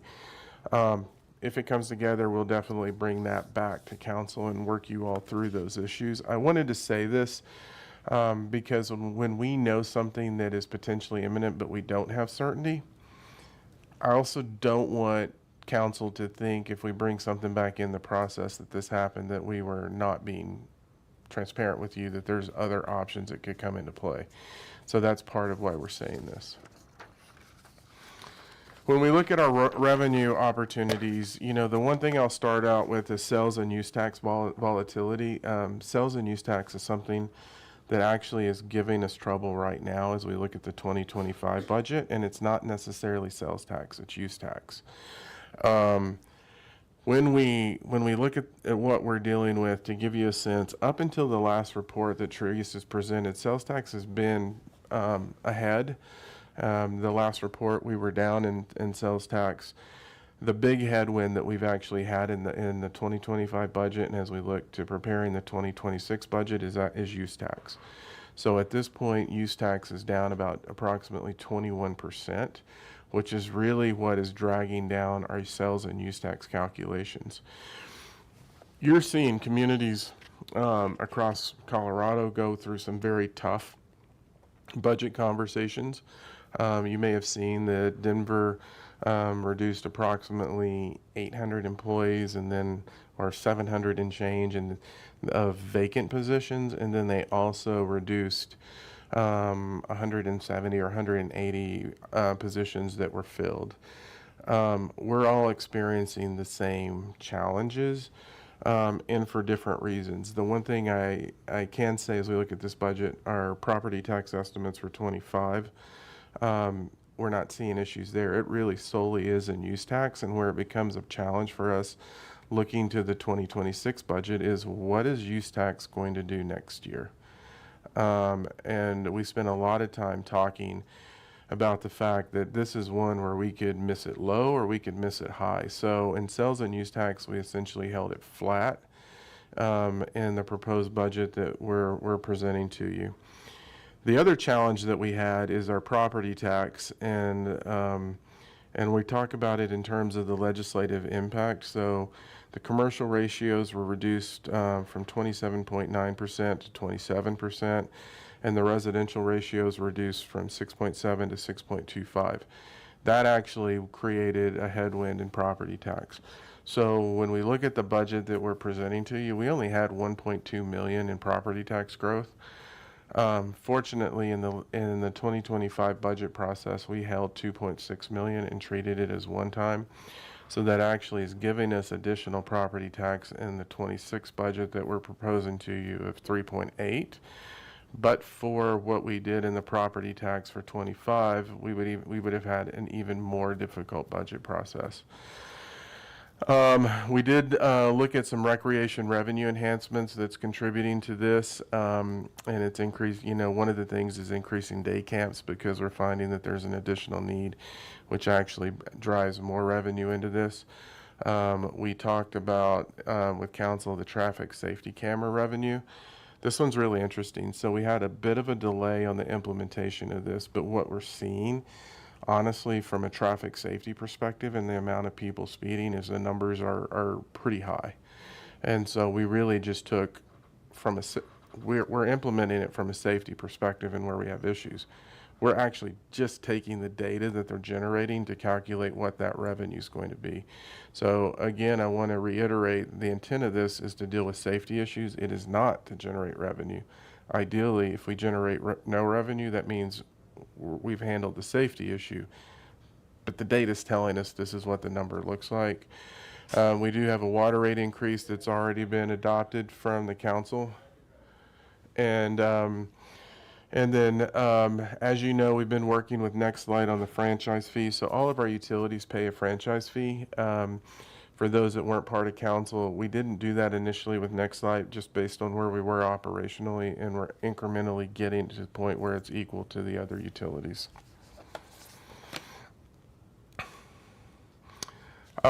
So when we talk about the budget challenges, I talked a little bit about what's happening in sales and use tax, and it really is inherently in the economic environment. So one of the things that we do talk about is municipal budgets are built on growth. And so what we're seeing in terms of the use tax and use tax down 21% is that actually is really directly related to our biggest category, which is our lumber category. And that's really a product of what's happening in our community. And talking to a number of people that are in this world, what really has everyone holding back is honestly uncertainty. We talk about tariffs and what the impact is to the cost of building things, but inherently it's the uncertainty in what will a tariff be and how can it change that is really pulling back on a lot of those expenses when I talk to different businesses. So that's in there. We have marijuana revenue declining. So one of the things that the state adjusted is they went from a 10% share back to a 3% share back. So that is reducing revenue coming in to the system. We talk about development revenue pressures, which is again something that we look at. And that is directly related to building activity. We have collective bargaining increases in this, and so I want to give some context to you all in that when we talk about collective bargaining, it is something related to how we approach that and really look at market-based salary increases. And what we have historically found is that we had a 3-year collective bargaining agreement, and we got pretty far behind market for police and fire. And so we had to do a fairly aggressive catch-up, and then looking back over the history of collective bargaining, we haven't really hit the target in terms of where we wanted to be. And so that created, a number that we had to hit based on it's a contract number, but it's also really looking at market. It's market for these folks. And I mentioned, I believe, in the last budget session that there was an article in CNN that one of the areas when you look at private and public sector in terms of rapid growth in salaries is actually in public safety. And that has to do with any number of things and challenges. I think it's also exacerbated in Colorado a little bit based on some legislation that's impacting them. And then you heard me talk about Boulder and some of the other city challenges. We have a really lean organization. So what I can say is that when we compare ourselves to our comparison organizations that we typically use for compensation benchmarks, and we look at our staffing levels, it is not uncommon to see us really in the range of a 10% difference in our staffing levels versus these other communities, meaning our staffing levels are lower. And that's also part of our compensation philosophy of trying to move to 102, because we do ask a lot of our staff members. So any adjustments that you make to the budget, what we can tell you is that there's not fat. and we make those adjustments to the budget, we're actually talking about service level impacts, and what we can and can't do. I'm not going to go over this in detail. You'll be able to see it on the chart, but this gives you a look at some of our fund structures and what we're dealing with. And so if you look at, I'll point out the general fund where the proposed revenues are 124 million and our expenditures are 131. You can see that we're actually using 6 million of fund balance to fund the capital projects that are in those budgets. And we'll talk a little bit about ongoing and one-time funding and how we approach it. So you can see where we're doing this across the fund structures. You know, one of the things that is important is we have very distinct rules in terms of how we move money, how we fund, and what we can fund from the various sources. So it's not like we can just take money from the electric fund and say we're going to put it over here to support the public. Those are must-pay bills.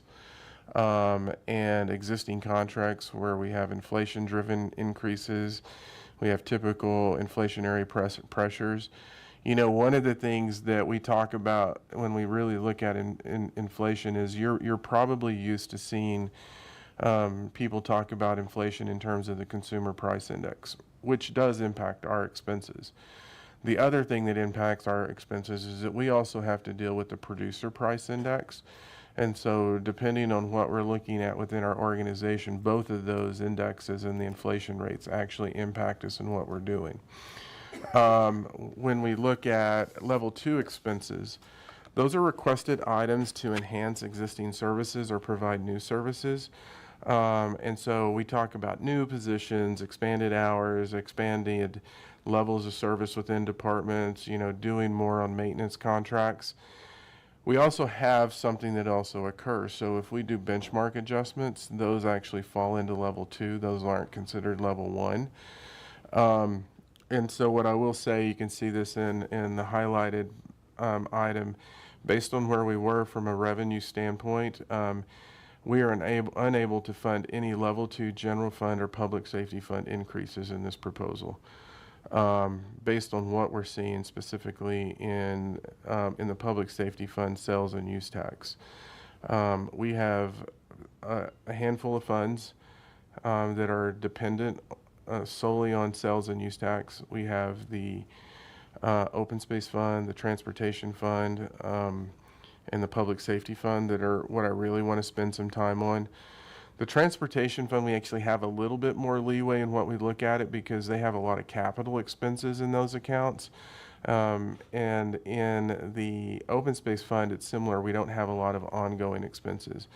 The public safety fund is heavy with ongoing expenses, and I talked about the collective bargaining contracts and how we had to deal with it. Last year, you may remember that we actually shifted some of the positions from the public safety fund to the general fund, and then we still had to cut some positions. This year we had the same issue, but we looked at it in a slightly different way, and we actually took the higher cost positions in the public safety fund and moved those into the general fund to help balance it, and then had the lower cost we had in the public safety fund. And so you can see that that was an additional headwind in terms of what we were trying to do to balance the budget. One of the things that we did consider was actually we're taking the same conservative approach in budgeting, we're just doing it slightly different. And so instead of eliminating positions because of the uncertainty in the market, we are going to hold some positions in the public safety fund, and we'll be working with them in terms of when and if they can open those positions versus cutting it as we kind of look at trying to balance the budget. So still taking the same conservative approach as we look at the budget generally, but we're going to operationalize it in a different way. And then we have a lot of one-time expenses, and those are requested for 1 year only or term positions where we're very focused on testing concepts or identifying that we don't need positions in perpetuity. So the 2026 budget includes 12 new FTE. Oh, let me back up on this one. We did on level 2 expenses, we did have to fund some job audits, and so that's a little bit of a nuance. And I talked about this. So a job audit is where we look at somebody's position and we're evaluating what it has in their job description, what are they doing, and are we actually comparing them to the right benchmark. A lot of people say, well, that's a level 1 expense. In our system, it doesn't fall into level 1, it falls into level 2. So you will see additional expenses in the level 2 category, but those are job audits where people are already doing the work. That's really the only thing in addition to level 1 that we funded. You can see when we talked about not funding any expanded level services in the general fund, and I'm going to qualify this in IT services. We are adding 12 new FTE positions, and you can see that they're all sitting in other enterprise funds, not in the general fund. The IT services, that is a new fund that we're creating, and so we have 4 FTE, 1 ongoing, 3 fixed term in that category. And so one of the things that we've seen within our budget process, and I think it's been an item that has sort of been the bane of our existence, trying to figure out how we fund things, is how we look at information technology and how we approach it as an organization. And so over the last 13 years, we've been really focused on trying to move to enterprise-wide systems and move away from department-specific systems, because what we were finding is there are duplications that occur in that world. We also have, that also creates more work for our ETS department because they're having to manage more systems. And then when we try to look at interconnecting systems, it becomes a greater problem.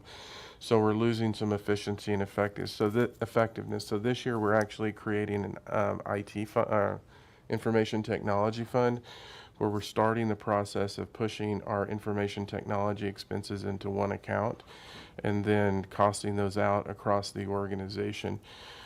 This is really going to focus on our Salesforce implementation initially, but what we're trying to do is create a process where people are working with each other across the organization to really maximize how we fund IT and really get everyone to work collectively in that process. And this is going to be ongoing work that we're going to have to undertake over the next probably 2 budget cycles as we continue to refine this looking forward. This is a snippet. Harold, can I ask a question? Yes. Can you go back to that last slide? I want to see if I'm counting this correctly. You said 12 new FTE positions. When you say electric, does that mean 3 are going to be part-time? One's a fixed term position, and then they have the other crew that we talked about in the rate structure that's going to be focused on capital improvements in that. So there are 3 full-time positions and 1 fixed term position. Oh, okay. I wasn't counting it correctly. Thank you. Again, a high-level look at capital improvements. When we go over the schedule, you'll see where we're going to really dig into this. But you know, one of the things that we've heard continually is how are we investing funds in our streets? So you can see 38 million in transportation. A significant part of that is street reconstruction and traffic improvements and multimodal, and Vision Zero is going to be included in that.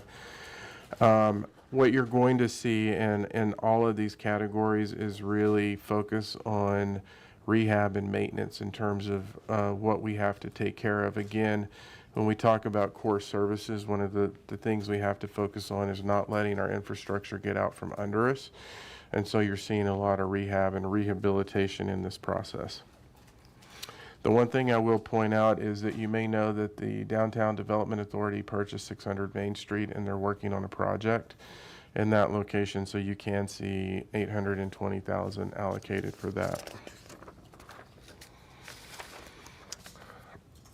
Financial policies and fund balance, and so again, this ties into the balanced budget piece. So our general fund reserve is at 20.6% in the proposed budget. Our goal is to be 17% and 22%, and that includes all of our reserves that we have within the general fund.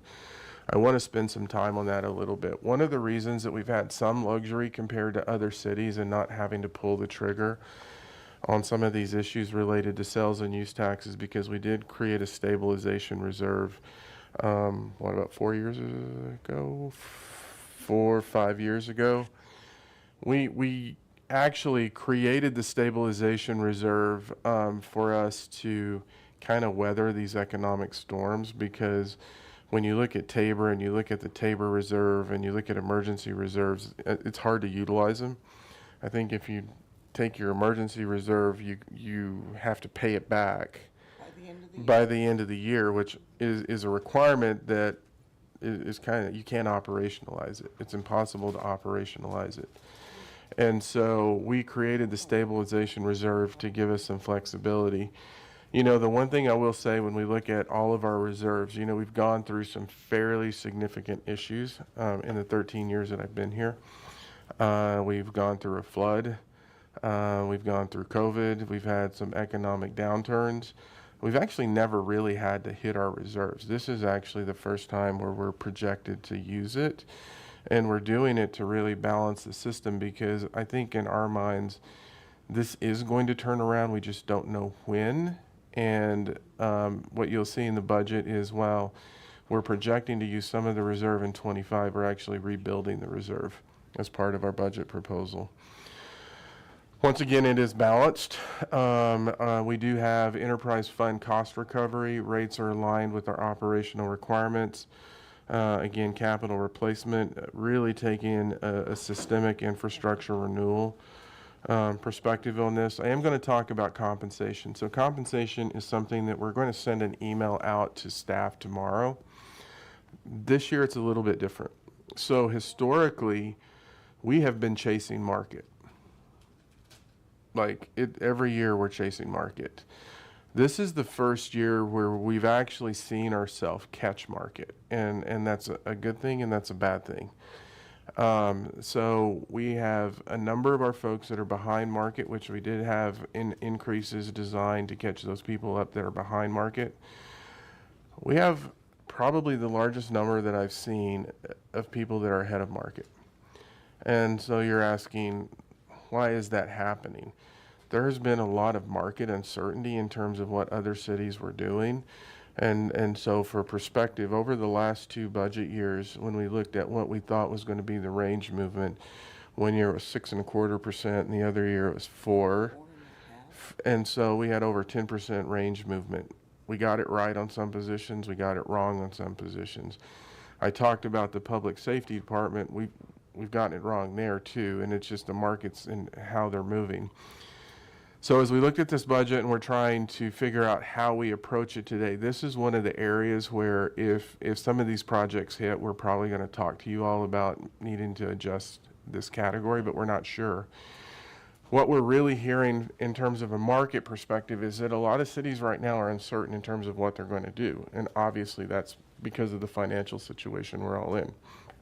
So our proposal in this budget, if you remember, we were at 101 at one point, and when the budget got bad, we had to move down to 100 to balance the budget with a market adjustment. So in this case, we're making a recommendation to pay at 101%. Based on what we're hearing at this point from a market perspective, we're not seeing range movements. But we're going to pay attention to this. One of the things that we spent some time working on is incremental development review. And so this is, again, an area of funding that's pretty volatile. And Teresa and I spent some time digging through the numbers. Teresa's done a really good job of actually building some charts that are allowing us to see patterns and movement and moving really more into forecasting. And so when we started digging into this, they set a threshold of 200 units. And any revenue that's generated from building permits beyond 200 units actually goes into what we call incremental development revenue. And that was basically as a result of the 2008 time when we saw it dip below, and that created some major headwinds from a revenue perspective. We look back over the time period, and one of the recommendations that we're going to be making to you all is moving that to 300 dwelling units based on what we're seeing. We're actually seeing some changes in the market. So the 200 was based on traditional suburban style development of single family homes. we're actually seeing a lot of townhomes and duplexes and quadplexes being built. So we think that's adjusting the number and what we're seeing. So we feel comfortable in making that recommendation. We're actually really happy about the last bullet point. COVID really was fairly disastrous to our recreation budget. And so you all know our recreation department has an 80% cost recovery requirement. So when we think about what other cities do and you look, if you had to make cuts, well, if you made a cut to recreation and you saved $1, you're only getting 20 cents from the cut, because 80 cents of that dollar they actually have to generate through cost recovery. They were hit pretty hard in COVID, and it's taken them some time to build up. We also saw some things in our system that didn't make sense. And so, for example, from a wellness perspective, we give people rec passes because we know if people exercise, that has a positive benefit on our insurance fund because it decreases claims. We actually have historically been putting that on the back of the rec center. And so they were essentially eating the cost of the rec passes instead of putting it to the health fund. So we made the decision to actually, that's really truly an expense of the health fund. So we made that shift in there. I talked about their proposal for increasing another day camp. So when they open up their day camp, it fills up in less than a day or a day. So they built a proposal to add another summer day camp program, which added additional revenue. And so they went actually over 80%. So you will see some increases in the recreation fund because we have to keep that revenue within the fund that they generate. So the good news is this is the first year since COVID that we've actually been over 80% cost recovery, where they've met that in the proposed budget. I see a light.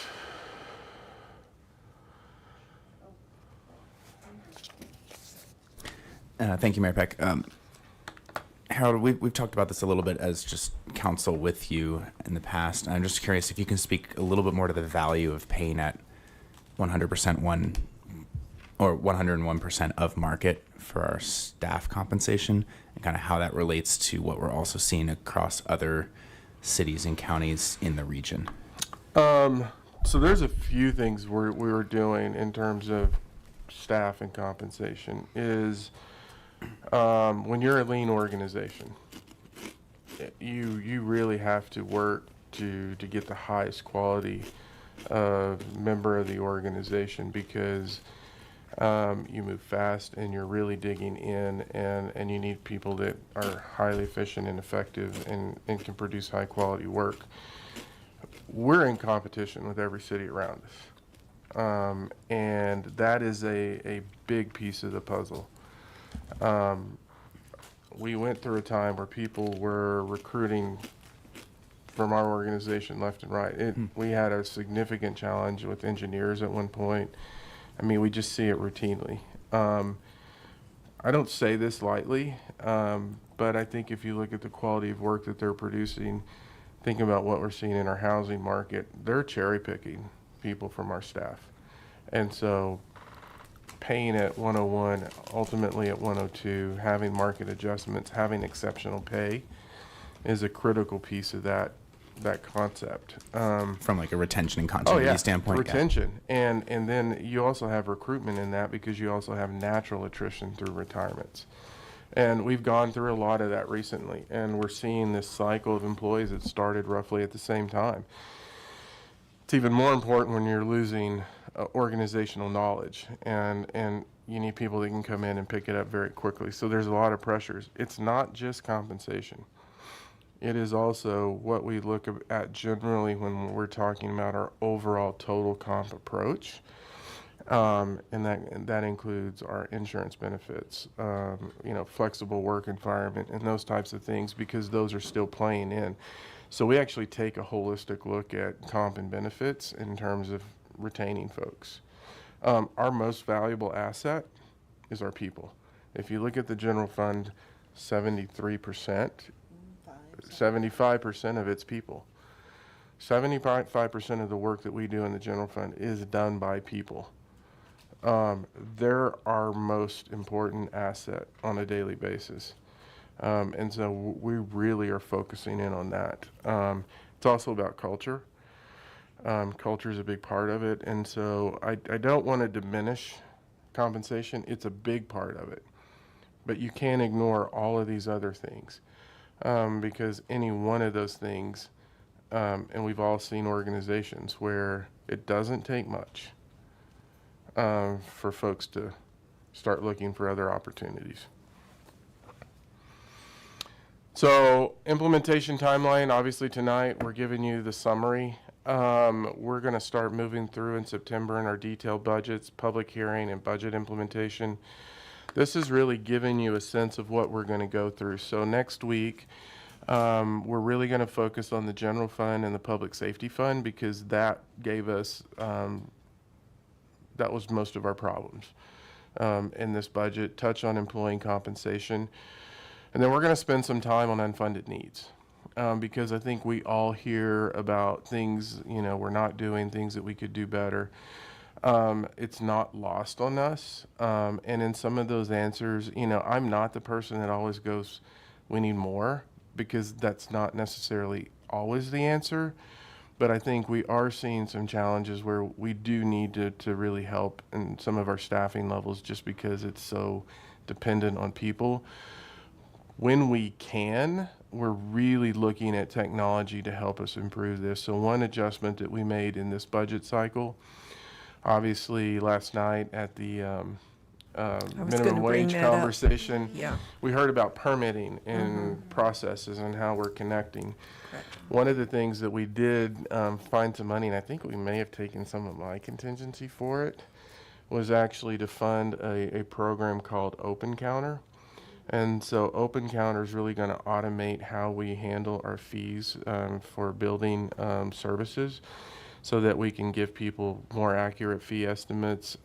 We have some automation associated with that, reduces the likelihood of errors. But then what we're inherently doing is we're creating people capacity within our people, so that instead of saying we need 3 people down the road, we may go, hey, we've gained enough capacity, maybe we only need 1. So efficiencies in technology are an important part of what we're trying to do, because we're trying to balance these issues out, and it really becomes a force multiplier for us. You can see on this schedule the 9th and the 23rd, those are relatively light budget nights, and that's because those are regular council meetings. And so we're trying to be cognizant of that. So the 2nd and the 16th are pretty heavy. Council did specifically request a detailed conversation on the airport fund and a budget summary. You can see that is on September 23rd. If there's anything else in particular that council would like to discuss in this, we'll be touching base after every one of our presentations to say, what else do you want to know? What are you looking for in this? So on the transportation funding, do we have any dollars in that funding for sealing roads, fixing cracks, potholes? Because I think we're doing great, but well, we the can do more. We can do more, and I think we've been increasing that amount annually in that street reconstruction. Is Jim back there? Becky, do you know how much we have in it this year? In the street reconstruction?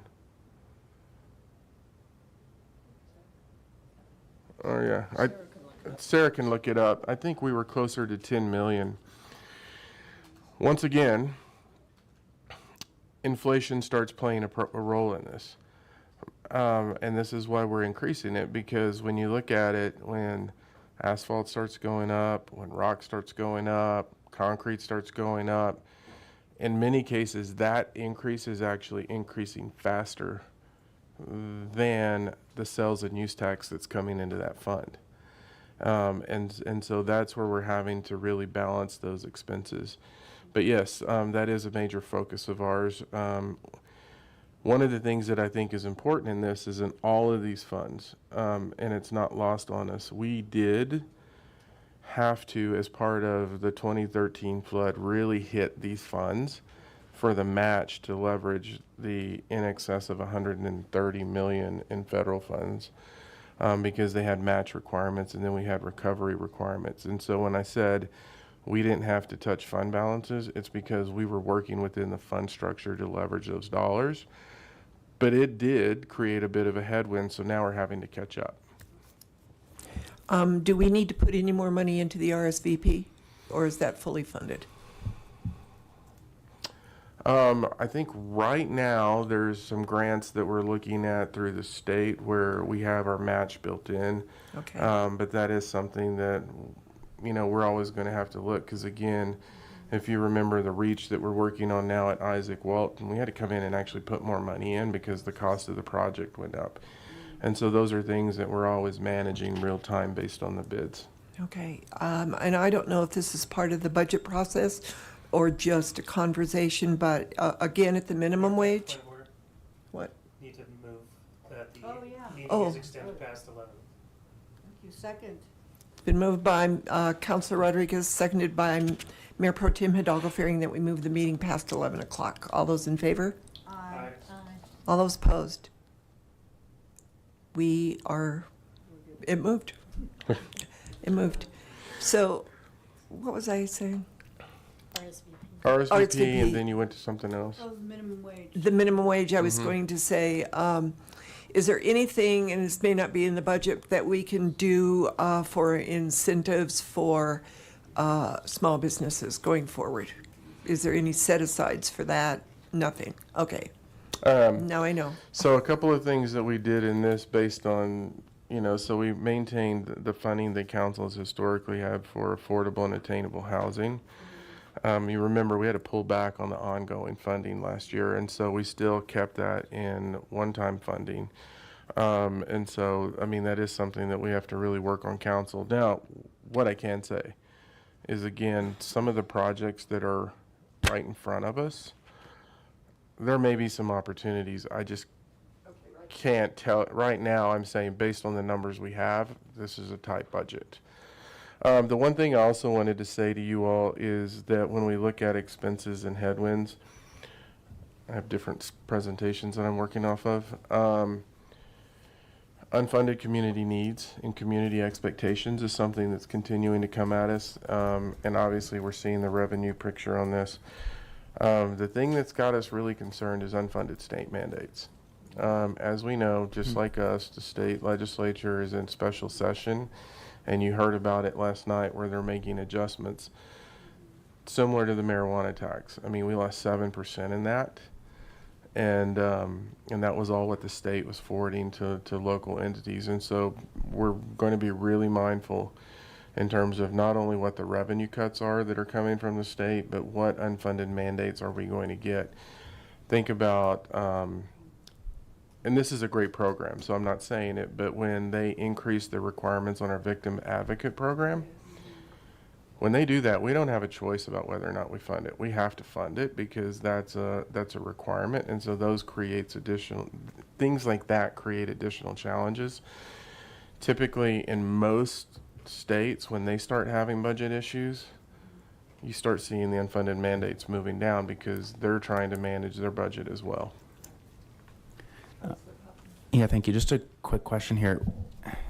Harold, given some of the discussion earlier tonight on the airport, would it be, and some other questions that a few of us continue to get regularly about infrastructure, services, concerns for the airport, would it be possible, would it be a reasonable expectation for those who need to prepare for these types of meetings to swap like the airport fund summary with one of the ones on September 9th? So we're still preserving the general intent of flow and structure, but maybe we do transportation and airport together or something and swap LDDA over there. I don't know what the expectation there is, so I'm just asking since this is the first time I'm going through this.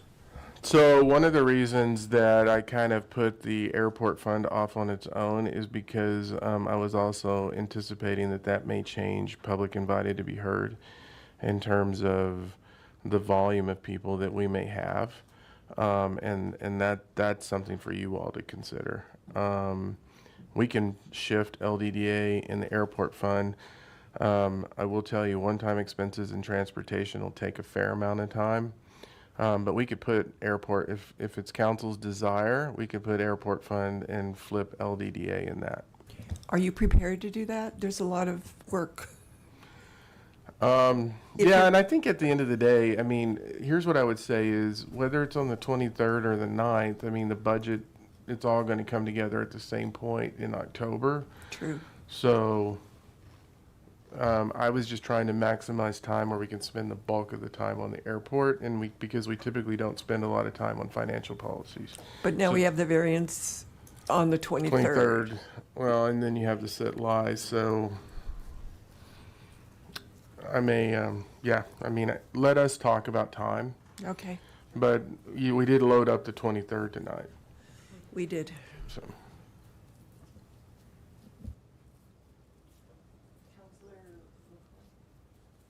Thank you, Mayor Peck. Well, one thought that I had, and I'm not one for normally, reducing public invited to be heard, but some communities, what they do is they give people 3 minutes to talk, but they limit the time frame to 1 hour, so that those that get in that 1 hour, so we can, particularly during budget hours. And I don't know if that's something that we would entertain, but it's something to consider. That is a question for you. Yeah, it is our call. If we did consider that, we'd have to do it at the next meeting and put that out so I'll talk to Eugene about it and see what he thinks. Other than that, that's that answer. Is there anything outside of the conversation on the airport that you're not seeing on this list that you would like us to spend time on or you have questions about? Just so we don't have executive sessions on these things. Because it's, yeah.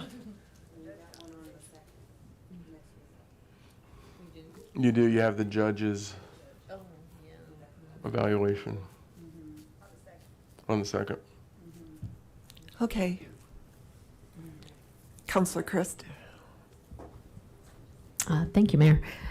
We didn't answer your question, did we? Yeah, we didn't yet, but I do want to comment that I was very excited to see wayfinding funded this year.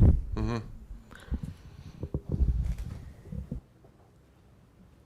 So, counselors, is there anything else that you want on this, or is there something that we can adjust, especially on the 23rd? Those 2 meetings that we added tonight, can we make them short meetings since we've already discussed them? The variance and we don't need the presentation. We can each give our preferences and then make a motion and just do it. We don't need to have a 45 1-hour meeting on that. What was the other one? The sit and lie. The sit and lie.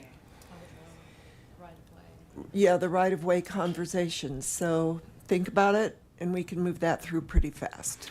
The other thing, I know council had the 30th, and I honestly can't remember why we held, there was something on the 30th that said, well, if we need it, we'll use it, but if we don't need it, we won't. We have a little bit of flexibility, but we're trying to also be cognizant of council's time during this month, because what we have learned is these are long meetings, and if we can give you all a break before we head into the October sessions, it does give you some time to think through some issues. And so we have some flexibility on the 30th, just so you know.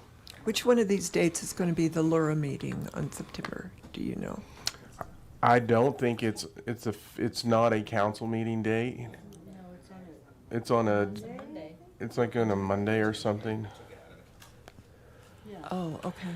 So the Lura board, of which you all are part of, gave us direction that said we don't necessarily need to look at meeting dates on council meeting dates to kind of avoid some of the challenges we've had. And so it's Okay, it's I not wasn't on at a, that meeting, so, okay.